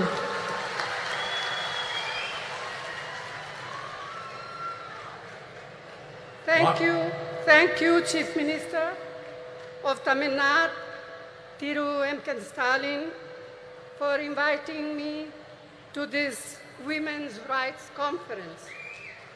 We are assembled here to commemorate the work and memory of the great son of India, Thiru Dr. K. Karunanidhi, lovingly called Kalanja. மாண்புமிகு ஸ்டாலின் அவர்களே, அன்பிற்குரிய கனிமொழி அவர்களே, மேடையிலே அமர்ந்திருக்கக்கூடிய மகளிர் தலைவர்களே, இந்த அருமையான நாளில் ஒரு மாபெரும் தலைவருடைய 100 ஆண்டு விழாவை முன்னிட்டு நடத்தப்படுகின்ற இந்த மகளிர் உரிமை மாநாட்டிற்கு என்னை அழைத்த முதலமைச்சர் ஸ்டாலின் அவர்களுக்கு என் நெஞ்சார்ந்த நன்றியினை தெரிவித்துக் கொள்கிறேன். A leader of many talents, a writer, a poet, a journalist, a chief minister of many terms, but above all, a leader who believed deeply in the upliftment of the deprived. தன்னுடைய வாழ்க்கை முழுமையும் ஏழை எளிய மக்களுக்காக உழைத்தவரும் இந்திய தாயினுடைய தவப்புதல்வர்களில் ஒருவரும் நம்மால் அன்போடு கலைஞர் என்று அழைக்கப்படக்கூடியவருமான அருமைக்குரிய தலைவர் கலைஞர் அவர்கள் ஒரு பன்முகத்தன்மை கொண்ட ஒரு மாபெரும் தலைவர். ஒரு எழுத்தாளராக, ஒரு பத்திரிகையாளராக, ஒரு முதலமைச்சராக, ஒரு நிர்வாகியாக அவர் ஆற்றிய பணிகள் மகத்தான பணிகள். He believed in equality of all, regardless of faith, caste, language or region. And ahead of his time, he was a champion of gender equality, which has now become something of a national movement. மாநிலம், மொழி, சாதி, மத நம்பிக்கை இவற்றிற்கெல்லாம் அப்பாற்பட்டு எல்லோரையும் சமத்துவமாக பார்க்கக்கூடிய ஒரு அருமையான தத்துவத்திலே அவர் நம்பிக்கை கொண்டிருந்தார். தன்னுடைய வாழ்நாளின் போது அதிகமாக பேசப்படாத பாலின சமத்துவத்தை அவர் சிந்தித்து அதற்காக போராடுகின்ற ஒரு போராளியாக தன்னை அடையாளப்படுத்திக் கொண்டார். இன்று அது ஒரு தேசிய இயக்கமாக கொண்டாடப்படுகின்ற சூழ்நிலை உருவாகி இருக்கிறது. Our women have made India proud in multiple fields and sectors, in spite of the shackles of tradition, patriarchy, and culture that stood on the way. This struggle for equality has had many ups and downs. But today, Indian women shine in many spheres To mention just a few: science, knowledge, skills, culture, and sports, and politics, and above all, as centers of our families and leaders of people. நம்முடைய பெண்கள் இந்தியாவிலே மிக மகத்தான சாதனைகளை செய்திருக்கிறார்கள். மரபு வழி சமூகம், ஆணாதிக்க சமூகம், கலாச்சாரம் என்கிற தடைகளை எல்லாம் மீறி அவர்கள் மிக அருமையான சாதனைகளை செய்து முடித்திருக்கிறார்கள். இந்த நீண்ட நெடிய போராட்டத்தில் ஏற்றங்களும் இருந்திருக்கின்றன, இரக்கங்களும் இருந்திருக்கின்றன. ஆனால் இன்று இந்திய பெண்கள் பல்வேறு துறைகளிலே ஒளிர்கிறார்கள். சிலவற்றை சொல்ல வேண்டும் என்று சொன்னால், விஞ்ஞானத்திலே, அறிவிலே, ஆற்றலிலே, கலாச்சாரத்திலே, விளையாட்டிலே, இவை எல்லாவற்றிற்கும் மேலாக நம்முடைய குடும்பத்தினுடைய மைய பொருளாக, மக்களுடைய தலைவர்களாக அவர்கள் ஆற்றுகின்ற பணி மகத்தானது. இருந்தாலும் கூட இந்த போராட்டம் இன்னும் நீண்ட தூரம் பயணிக்க வேண்டும், இன்னும் பல்வேறு தடைகளை தாண்ட வேண்டும். Yet, we all know this struggle continues, and there are many more frontiers to cross, especially for our disadvantaged sisters. இருந்தாலும் நம்முடைய ஏழை எளிய சகோதரிகள் இன்னும் ஏராளமான தடைகளை தாண்டித்தான் இந்த சமத்துவத்தை பெறுவதற்கான சூழ்நிலை உருவாகி இருக்கிறது. The remarkable non-violent freedom struggle led by Mahatma Gandhi placed a strong emphasis on gender equality. In 1928, the draft constitution was being crafted under the chairmanship of Motilal Nehru, and the Karachi Resolution of 1931, framed by Jawaharlal Nehru. Both these documents championed women's rights, advocating for equal voting rights, political and economic rights, and fair wages.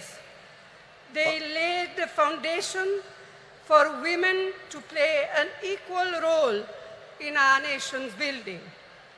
They embodied the promise of universal suffrage, gender equality, and the socialist equitable society. And this spirit continued when the Constitution of India, under the leadership, chairmanship of Dr. B.R. Ambedkar, was ultimately framed. Mahatma காந்தியினுடைய தலைமையிலே ஏற்றுக்கொள்ளப்பட்ட சாத்வீகமான வன்முறையற்ற சுதந்திர போராட்டம் மகளிர் சமத்துவத்தை முன்னிலைப்படுத்தியது.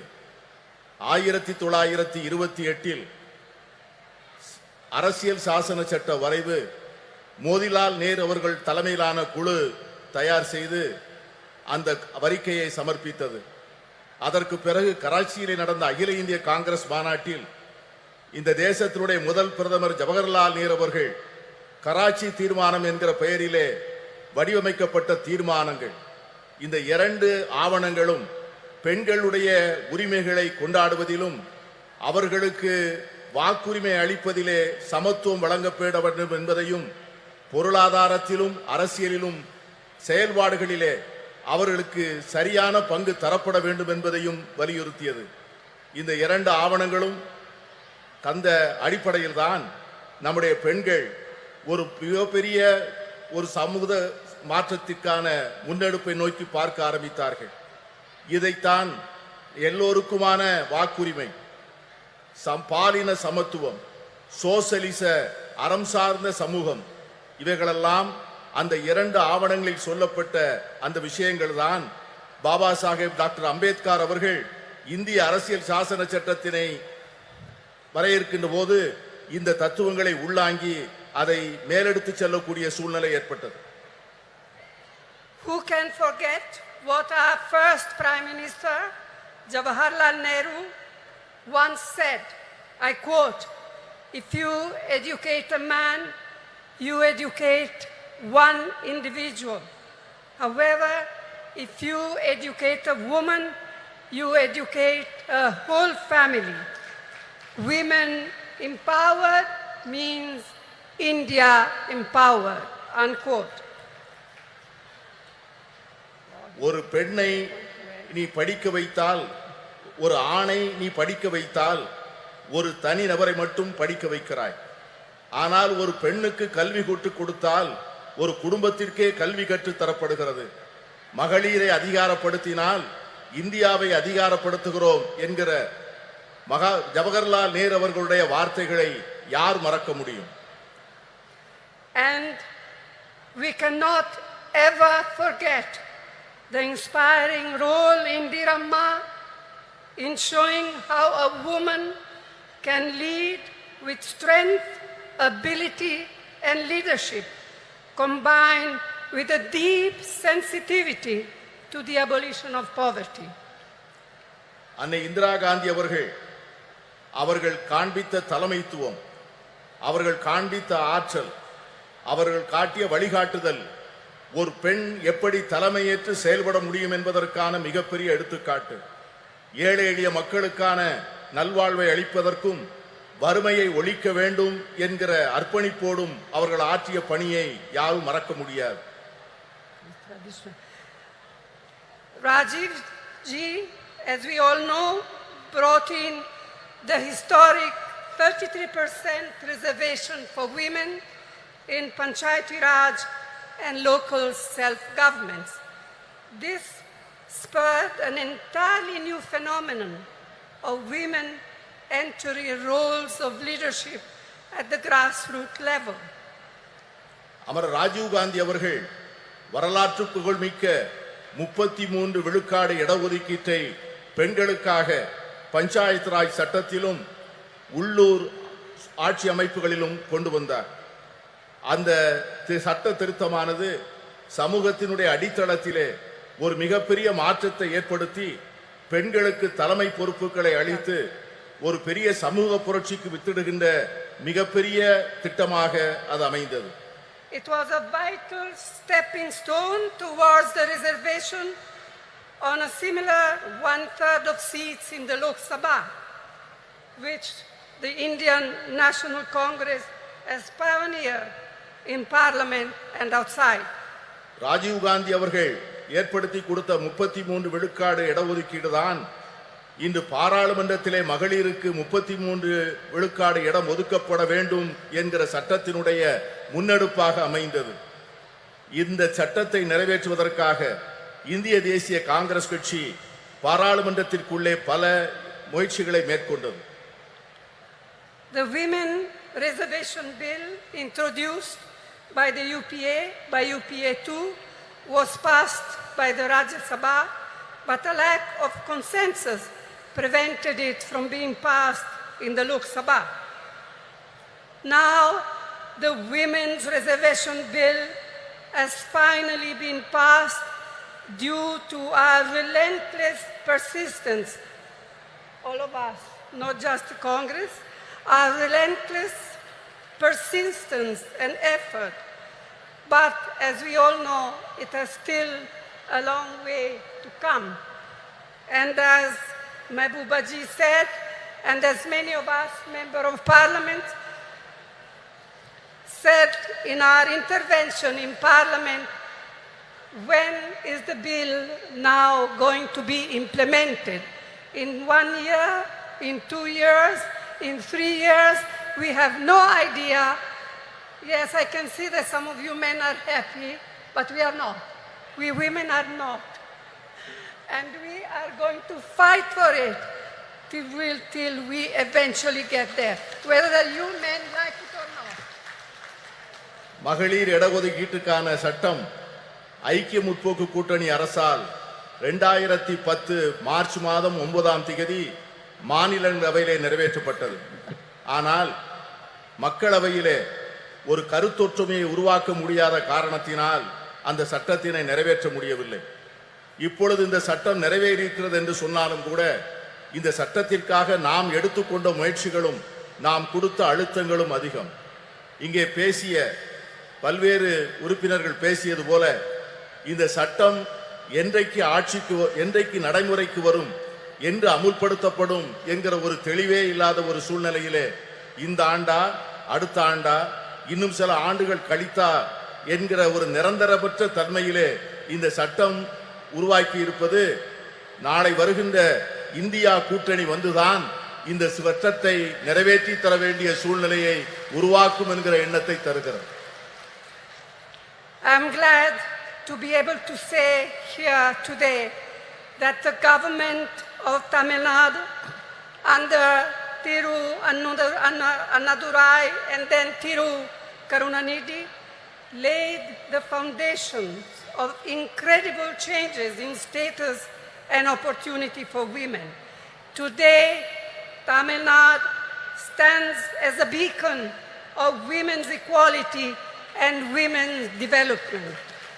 அறிஞர் அண்ணா அவர்களுடைய தலைமையிலே அமைந்த அரசும் அதனை தொடர்ந்து கலைஞர் கருணாநிதி அவர்கள் தலைமையிலே தொடர்ந்த அரசும் எடுத்து கொடுத்த முன்னெடுப்புகளும் செயல்படுத்திய திட்டங்களும் பெண்களுடைய வாழ்க்கையிலே பல புரட்சிகரமான மாற்றங்களையும் முன்னேற்றங்களையும் தந்திருக்கிறது. அதன் அடிப்படையில் தான் இன்று தமிழ்நாடு இந்தியாவே புகழ்ந்து கொண்டாடக்கூடிய மகளிர் உரிமைகளிலும் மகளிருடைய சமத்துவத்தையும் கொண்டாடக்கூடிய ஒரு ஒளி விளக்காக திகழ்கிறது என்று சொன்னால் அது மிகையாக. In his historic 5 terms as Chief Minister of Tamil Nadu, Thiru Karunanidhi brought the provision of reservation for women in the police way back in 1973. வரலாற்று புகழ்மிக்க 5 முறை முதலமைச்சராக இருந்த கலைஞர் அவர்களுடைய ஆட்சி காலத்தில்தான் பெண்களுடைய காவல்துறையிலே பெண்களுடைய பங்கை அவர்கள் உறுதி செய்தார்கள். இன்று தமிழகத்திலே இருக்கின்ற காவல்துறையிலே 1/4 பங்கு பெண்களாக இருப்பது எவ்வளவு பெருமைப்படக்கூடிய ஒரு செயல். Today, 1/4 of its police force of Tamil Nadu police force are women. இன்று இருக்கின்ற காவல்துறையினரில் 1/4 பங்கை சார்ந்தவர்கள் பெண்கள் என்கிற சூழ்நிலை இருக்கிறது.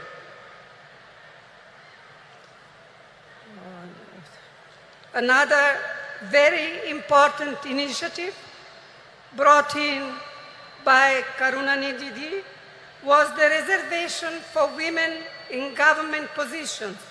Today, women's participation in government services exceeds 30%. And I am told that just recently, Chief Minister M.K. Stalin has raised it to 40%. And I commend your Chief Minister for this. கலைஞர் கருணாநிதி அவர்கள் செய்த முக்கியமான மற்றொரு சீர்திருத்தம் என்னவென்று சொன்னால் அரசு பணிகளிலே பெண்களுக்கான இடஒதுக்கீட்டை செய்தது. அதன் விளைவாக அரசு பணிகளிலே 30 விழுக்காட்டை சார்ந்தவர்கள் பெண்களாக இருந்தார்கள். இன்று நம்முடைய முதலமைச்சர் ஸ்டாலின் அவர்கள் தலைமையிலே செயல்படுகின்ற அரசு அந்த 30 விழுக்காட்டை 40 விழுக்காடாக உயர்த்தி பெண்களை பெருமைப்படுத்தி இருக்கிறது. And it comes at no surprise that through initiatives like the midday meal program, the promotion of women empowerment and encouragement of female education, Tamil Nadu boasts today of some of the most impressive maternal and infant mortality rates in India. பெண்களுடைய நல்வாழ்வுக்காக தமிழக அரசால் எடுத்துக்கொள்ளப்பட்டிருக்கின்ற பல்வேறு திட்டங்கள், சத்துணவு திட்டங்கள், பெண்களுடைய நல்வாழ்வுக்காக எடுத்துக்கொள்ளப்படுகின்ற மருத்துவ துறையிலே செயல்படுத்தப்படுகின்ற திட்டங்கள், தாய்மார்களுக்காகவும் பால் குடிக்கும் சேய்களுக்காகவும் அரசாங்கம் நிறைவேற்றுகின்ற பல்வேறு திட்டங்கள் மிக சிறப்பாக செயல்படுகின்ற காரணத்தினால்தான் இன்று தமிழ்நாட்டிலே தாய் சேய் இறப்பு விகிதம் இந்தியாவிலேயே மிக குறைந்த நிலையிலே இருப்பதற்கு காரணம் அதுதான். It is unfortunate that many of these efforts and programs to help to empower women have not been reflected at the national level.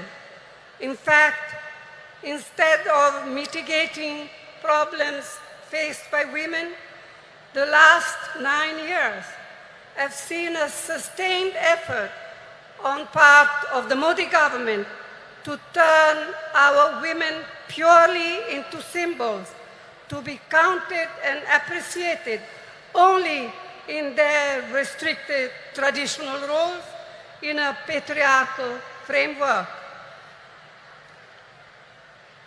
கடந்த சில ஆண்டுகளாக கடந்த 9 ஆண்டுகளாக மோடி அரசினுடைய நடவடிக்கைகள், இந்த நாம் ஏற்றுக்கொண்டிருக்கின்ற திட்டங்கள், நாம் பெற்றுத்தந்த உரிமைகள், கடந்த 70 ஆண்டுகளிலே நாம் செய்த நல்ல முயற்சிகளை எல்லாம் சீரழிக்கின்ற வகையிலே செயல்படுவது நமக்கு ஏற்பட்டிருக்கிற மிகப்பெரிய துரதிர்ஷ்டம். பெண்களை ஒரு அடையாள சின்னமாக மாற்றி பழமையிலும் மரபு வழியிலும் ஏற்கனவே பின்பற்றி வருகின்ற பாரம்பரிய சூழ்நிலையில் மட்டும்தான் பெண்கள் இருக்க வேண்டும் என்று எண்ணுகிறது இந்த அரசை ஒழிய அவர்களுக்காக ஒரு புதிய சுதந்திரத்தையும் உரிமைகளையும் அளிக்க அவர்கள் தயாராக இல்லை. இதை போலத்தான் எல்லா துறைகளிலும் எல்லா சுதந்திரத்திற்கும் சமத்துவத்திற்கும் அறம் சார்ந்த சமுதாயத்திற்குமாக நாம் பெற்ற அனைத்து உரிமைகளையும் கடந்த 9 ஆண்டுகளாக அவைகள் அனைவரும் தொடர்ந்து முறையாக சீரழிக்கப்பட்டு வருவதை நான் சுட்டிக்காட்ட விரும்புகிறேன். I am confident that we, the like-minded parties of the India Alliance, can and will take urgent steps needed to make women's equality a reality. நான் உறுதியாக நம்புகிறேன், நாம் ஏற்பாடு செய்திருக்கிற இந்தியா கூட்டணி என்கிற இந்த அற்புதமான ஏற்பாடு இதை போன்ற சமச்சீரற்ற தன்மைகளை எல்லாம் நீக்கி பெண்களுக்கு உண்மையாகவே அவர்களுக்கு ஒரு சமத்துவ உலகை உருவாக்கி கொடுப்பதற்கான மிக அவசரமான நடவடிக்கைகளை நிச்சயம் மேற்கொள்ளும் என்று நான் உறுதியாக நம்புகிறேன். And it is my fervent hope that we in the India Alliance will see to it that the bill will be implemented as soon as possible. We will all work together to see to it that it happens. நான் உறுதியாக சொல்லுகிறேன், India கூட்டணி என்பது நிச்சயமாக இந்த மகளிர் இடஒதுக்கீட்டுக்கான சட்டத்தை நிறைவேற்றிய தீரும். அதை நிறைவேற்றி ஒரு நல்ல சூழ்நிலையை நாம் ஏற்படுத்திய தீர்வோம். இங்கே குழுமி இருக்கின்ற நாம் அதற்கான உறுதியை எடுத்து அதை நோக்கி செயல்பட வேண்டும் என்று நான் கேட்டுக்கொள்கிறேன். This is our goal. This will be the India Alliance goal, and this is what we women must fight for. If we fight for all together, we shall be victorious. இதை இந்தியா கூட்டணியை சார்ந்த கட்சிகள் நிச்சயமாக செய்யும். நாம் அனைவரும் சேர்ந்து போராடுவோம். நாம் அனைவரும் சேர்ந்து நிச்சயமாக இதனை சாதிப்போம். We shall be victorious. Vetri namade nandri. நன்றியோடு உழைப்போம். வெற்றி நமது. We feel honored by your presence and thank you for your historical address in this historical event, madam. நூற்றாண்டு கண்ட திராவிட இயக்கத்தின் நீட்சியாய் தந்தை பெரியார், பேரறிஞர் அண்ணா, தமிழின தலைவர் முத்தமிழறிஞர் கலைஞரின் வழியில் மகளிர் உரிமைகளை பேணி பாதுகாத்து பார் போற்றும் வண்ணம் திராவிட மாடல் ஆட்சியை நடத்தி வரும் திராவிட முன்னேற்ற கழக தலைவர் மாண்புமிகு தமிழ்நாடு முதலமைச்சர் அவர்களை தலைமை உரையாற்ற அன்புடன் அழைக்கிறோம்.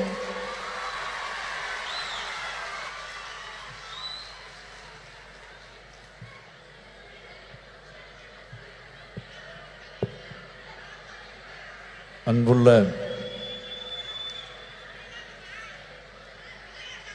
முத்தமிழறிஞர் தலைவர் கலைஞர் அவர்களின் நூற்றாண்டு விழாவை ஒட்டி கழக மகளிரணியின் சார்பில் நடைபெற்றுக் கொண்டிருக்கக்கூடிய மகளிர் உரிமை மாநாட்டில் கலந்து கொண்டு இங்கு எனக்கு முன்னால் உரையாற்றி அமர்ந்திருக்கக்கூடிய காங்கிரஸ் கட்சியினுடைய நாடாளுமன்ற குழுவுடைய தலைவர் பெருமதிப்பிற்குரிய அன்னை சோனியா காந்தி அவர்களே, மாண்புமிகு நீர்வளத்துறை அமைச்சர் அண்ணன் துரைமுருகன் உள்ளிட்ட அமைச்சர் பெருமக்களே, முன்னிலை பொறுப்பை ஏற்று முனைப்பாக இந்த நிகழ்ச்சியை ஏற்பாடு செய்து வெற்றி கண்டிருக்கக்கூடிய கழகத்தினுடைய துணை பொதுச் செயலாளர், நாடாளுமன்ற குழுவினுடைய துணைத் தலைவர் என்னுடைய அருமை தங்கை கனிமொழி அவர்களே,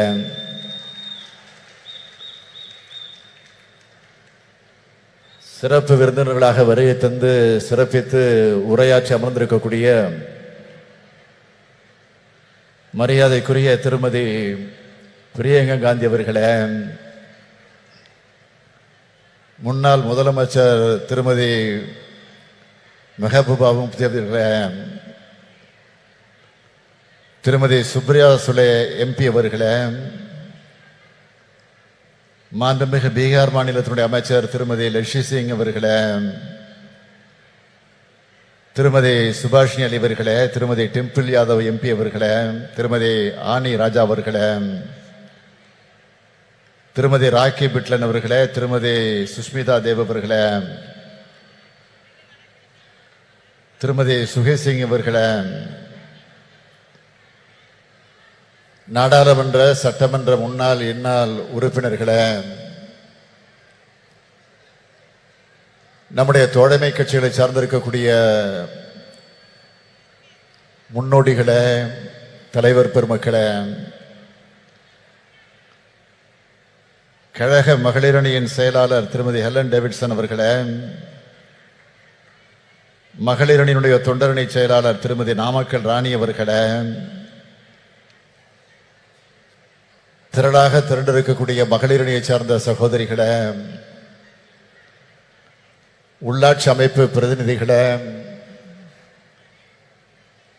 அருமை பெரியோர்களே, தாய்மார்களே,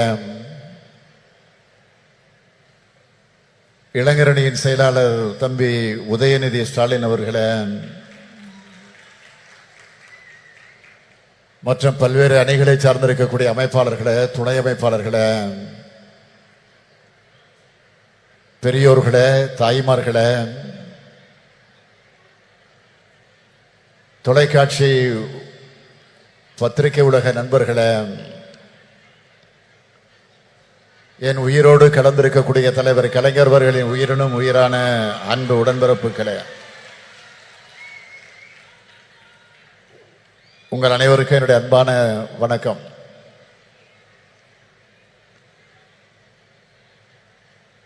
பெண்ணினத்தின் எழுச்சியின் அடையாளமாக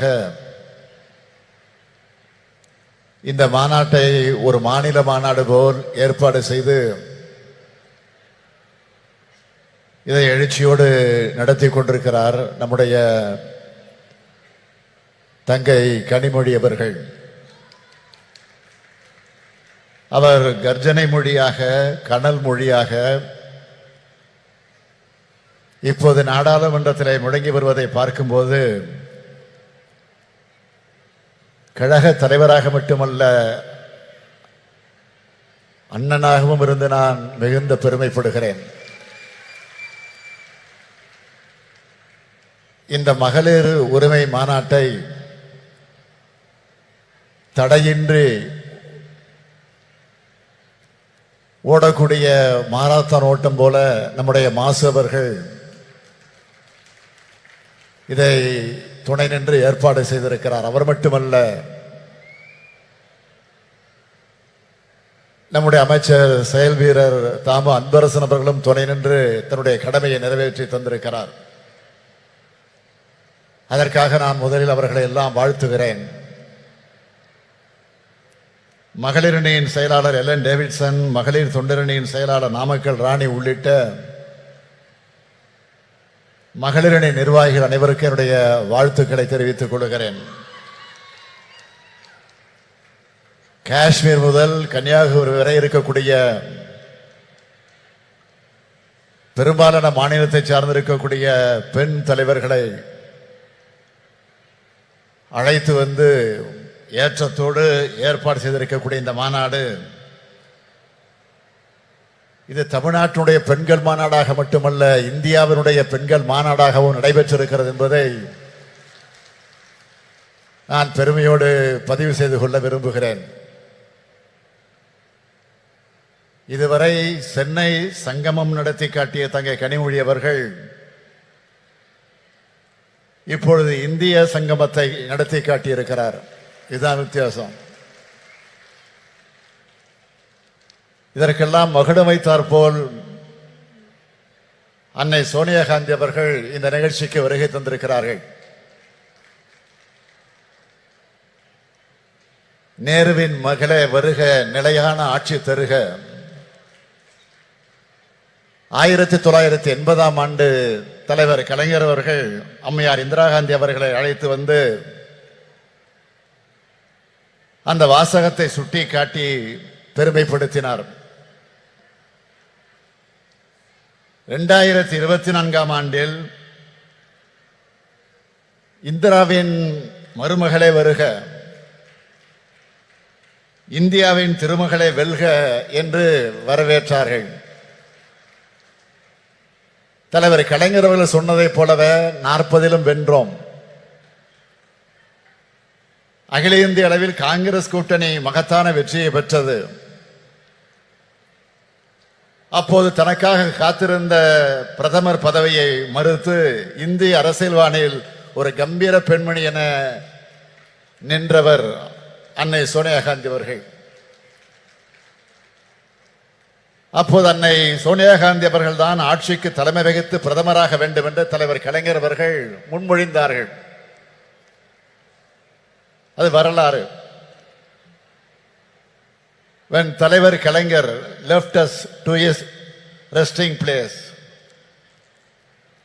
Madam Sonia Gandhi sent a letter. She wrote for me, Kalangar's loss is very personal. He always showed me great kindness and consideration which I can never forget. He was like a father figure to me. சொன்னார், எழுதினார். அத்தகைய ஆழமான குடும்ப பாச நட்பை கொண்டவர் அன்னை சோனியா காந்தி அவர்கள். அவரும் இளம் அரசியல் ஆளுமையாக மிளிர்ந்து கொண்டிருக்கக்கூடிய அருமை சகோதரி பிரியா காந்தி அவர்களும் இங்கு வந்திருப்பது நமக்கெல்லாம் மகிழ்ச்சி அளிக்கிறது. தென்னகரில்லா மெஹபூபா முப்தி அவர்கள் ஒரு மாநிலத்தினுடைய முன்னாள் முதலமைச்சர். சுப்ரியா சோலை எழுந்தாலே நாடாளுமன்றத்தில் பாஜகவினர் அஞ்சி நடுங்குவார்கள். பார்க்கிறது தான் இப்படி இருக்கிறார். ஒரு பீகாரில் இருந்து அருமை நண்பர் நிதிஷ்குமாரின் குரலை எதிரொலிக்க லெஷி சிங் வந்திருக்கிறார்.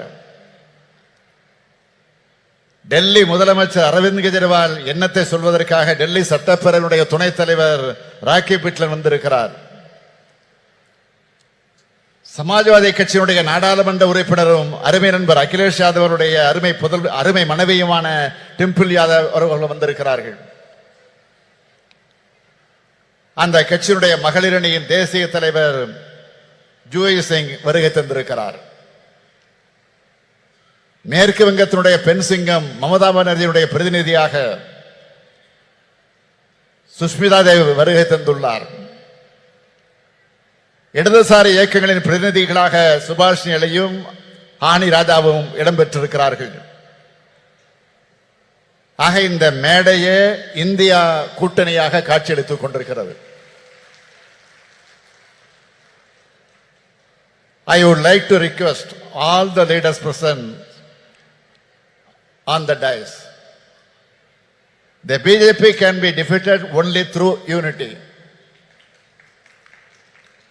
Tamil Nadu has shown this since the 2019 elections. A united alliance like one in Tamil Nadu should be formed in every state across India.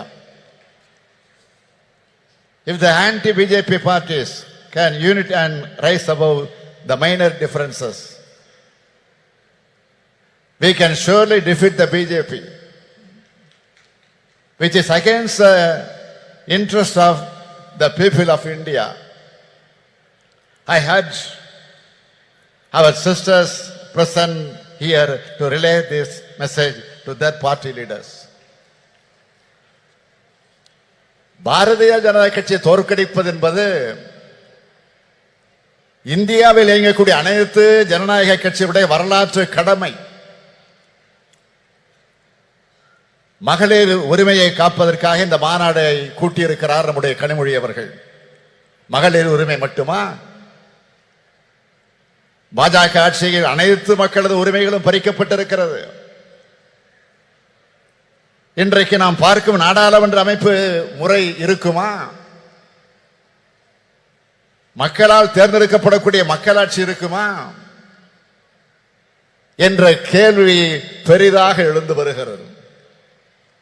ஒரே நாடு, ஒரே மொழி, ஒரே மதம், ஒரே பண்பாடு, ஒரே தேர்தல், ஒரே தேர்வு, ஒரே உணர்வு என்ற பெயரால் ஒற்றை கட்சி ஆட்சியை கொண்டு வருவதற்காக பிரதமர் நரேந்திர மோடி அவர்கள் இன்றைக்கு முயன்று கொண்டிருக்கிறார்.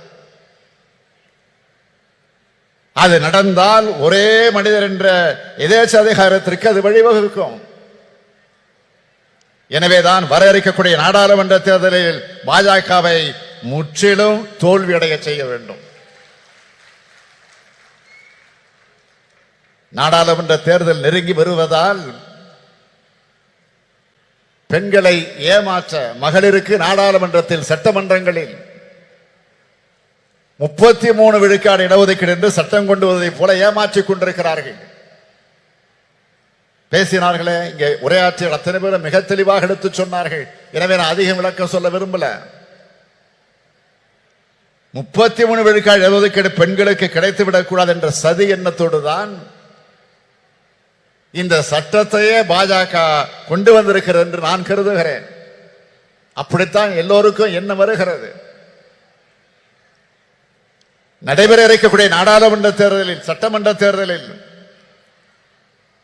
பெண்களுக்கு 33 விழுக்காடு இடஒதுக்கீடு வழங்கப்படும் என்று இந்த சட்டம் சொல்லி இருந்தால் பிரதமர் நரேந்திர மோடியை நாமெல்லாம் பாராட்டலாம். என்ன நடந்திருக்கிறது?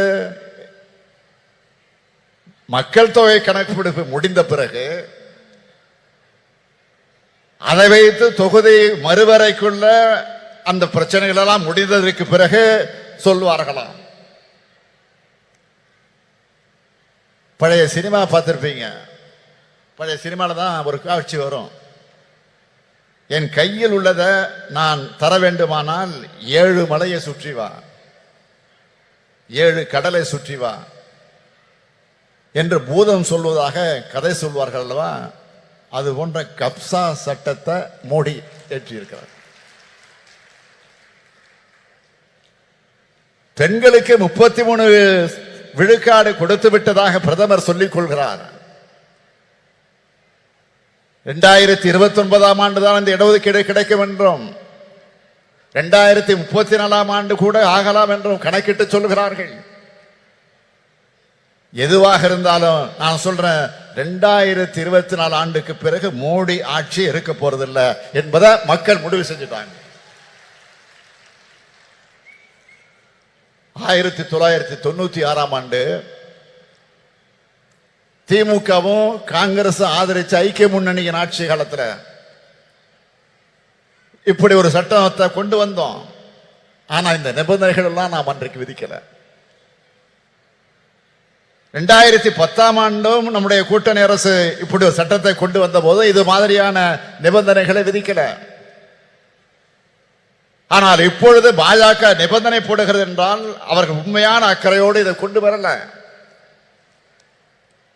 மகளிர் எந்த உரிமைகளையும் பெற்றுவிடக்கூடாது, வீட்டுக்குள்ள முடங்கி கிடக்க வேண்டும் என்று நினைக்கிறது பிஜேபி. பாஜக ஆட்சி அப்படி நினைக்கிறது. அன்னை சோனியா காந்தி அவர்களும் பிரியங்கா காந்தி அவர்களும் இந்த மேடையில் இருக்கிறார்கள். ஒரு விஷயத்தை நான் நினைவு கூறுவது பொருத்தமாக இருக்கும் என்று கருதுகிறேன். அவரே பேசுகிற போது சொன்னார், பிரதமர் ராஜீவ் காந்தி அவர்கள் தான் உள்ளாட்சி அமைப்புகள்ல பெண்களுக்கு இடஒதுக்கீட்டை முதலாக உறுதி செய்தார். இதன் தொடர்ச்சியாகத்தான் தமிழ்நாட்டில் உள்ளாட்சி அமைப்புகள்ல பெண்களுக்கான இடஒதுக்கீட்டை முதல்ல 1996ஆம் ஆண்டு வழங்கியவர் நம்முடைய தலைவர் கலைஞர் அவர்கள். இப்போ அந்த உள்ளாட்சி அமைப்புகள்ல 50% இடஒதுக்கீடு இப்போ பொறுப்புல இருக்கிறாங்க. இப்போ 50%க்கு மேல இருக்கிறாங்க. போற போக்க பார்த்தா ஆண்களுக்கு இடஒதுக்கீடு வேண்டும் என்று கேட்கக்கூடிய நிலை வந்தாலும் வரும். ஆத்திரத்தில் சொல்ற நினைக்காதீங்க, பெருமையா சொல்றேன். உங்களுக்கு வருகிற அந்த பெருமையோடு சொல்றேன். பாஜக கொண்டு வந்திருக்கக்கூடிய சட்டத்தில் இன்னொரு முக்கியமான விஷயம், இதர பிற்படுத்தப்பட்ட பெண்களுக்கும் சிறுபான்மையின பெண்களுக்கும் இடஒதுக்கீடு வழங்கவில்லை. அப்படி வழங்கினால்தான் ஏழை எளிய விளிம்பு நிலை மக்களுடைய நிலை, அவருடைய குரல் சட்டமன்றத்திலும் நாடாளுமன்றத்திலும் ஒலிக்கும். அப்படி ஒழிக்க கூடாது என்பதற்காகத்தான் பாஜக நினைக்கிறது. இதை பாஜகவினுடைய அரசியல் தந்திரமாக மட்டுமல்ல, அரசியல் சதியாகவும் பார்க்க வேண்டியிருக்கிறது. இதனை சுட்டிக்காட்டி நாம் பேசினால் பிரதமராக இருக்கக்கூடிய மோடி என்ன பதில் சொல்லுகிறார்? அள்ளி விடுறாரு. அதாவது பெண்களை சாதி ரீதியாக பிளவுபடுத்த பார்க்கிறோமா? சாதி ரீதியாக மத ரீதியாக மக்களை பிளவுபடுத்துவது யார் என அனைவருக்கும் தெரியும். இடஒதுக்கீடு நாம் கேட்கிறோம் என்றால் சாதி ரீதியாக பிரிப்பதற்காக கேட்கிறோம் என்பதல்ல. அனைத்து மகளிரும் எல்லாவித உரிமைகளையும் பெற்றவர்களாக உயர வேண்டும் என்பதற்காகத்தான். இதை விட்டு கொடுத்துட்டா அடுத்தடுத்து சமூக நீதியை காவி வாங்கிடுவாங்க. எந்த சூழலிலும் இந்த சமூக நீதியை நாம் விட்டுக் கொடுக்க கூடாது. இதுதான் நமக்கு இருக்க வேண்டிய உறுதி. ராகுல் காந்தி அவர்கள் சமூக நீதி குரலைத்தான் தொடர்ந்து இப்ப எதிரொலிச்சிட்டு இருக்கிறாரு. இந்தியா கூட்டணி என்பது வெறும் தேர்தல் கூட்டணியாக மட்டுமல்ல, கொள்கை கூட்டணி. அதை மறந்துடாதீங்க. சமூக நீதி, மதச்சார்பின்மை, மாநில சுயாட்சி, கூட்டாட்சி கருத்தியல், அனைவருக்குமான அரசியல் பங்கீடு என்ற கோட்பாடுகளை கொண்டதாக இந்த கூட்டணி அமைந்திருக்கு. இந்தியா கூட்டணியை வெற்றி பெற வைப்பதன் மூலமாக மகளிர் உரிமை மட்டுமல்ல, அனைத்து உரிமைகளும் அனைவருக்கும் கிடைக்கக்கூடிய இந்தியாவாக நாம் உருவாக்க வேண்டும்.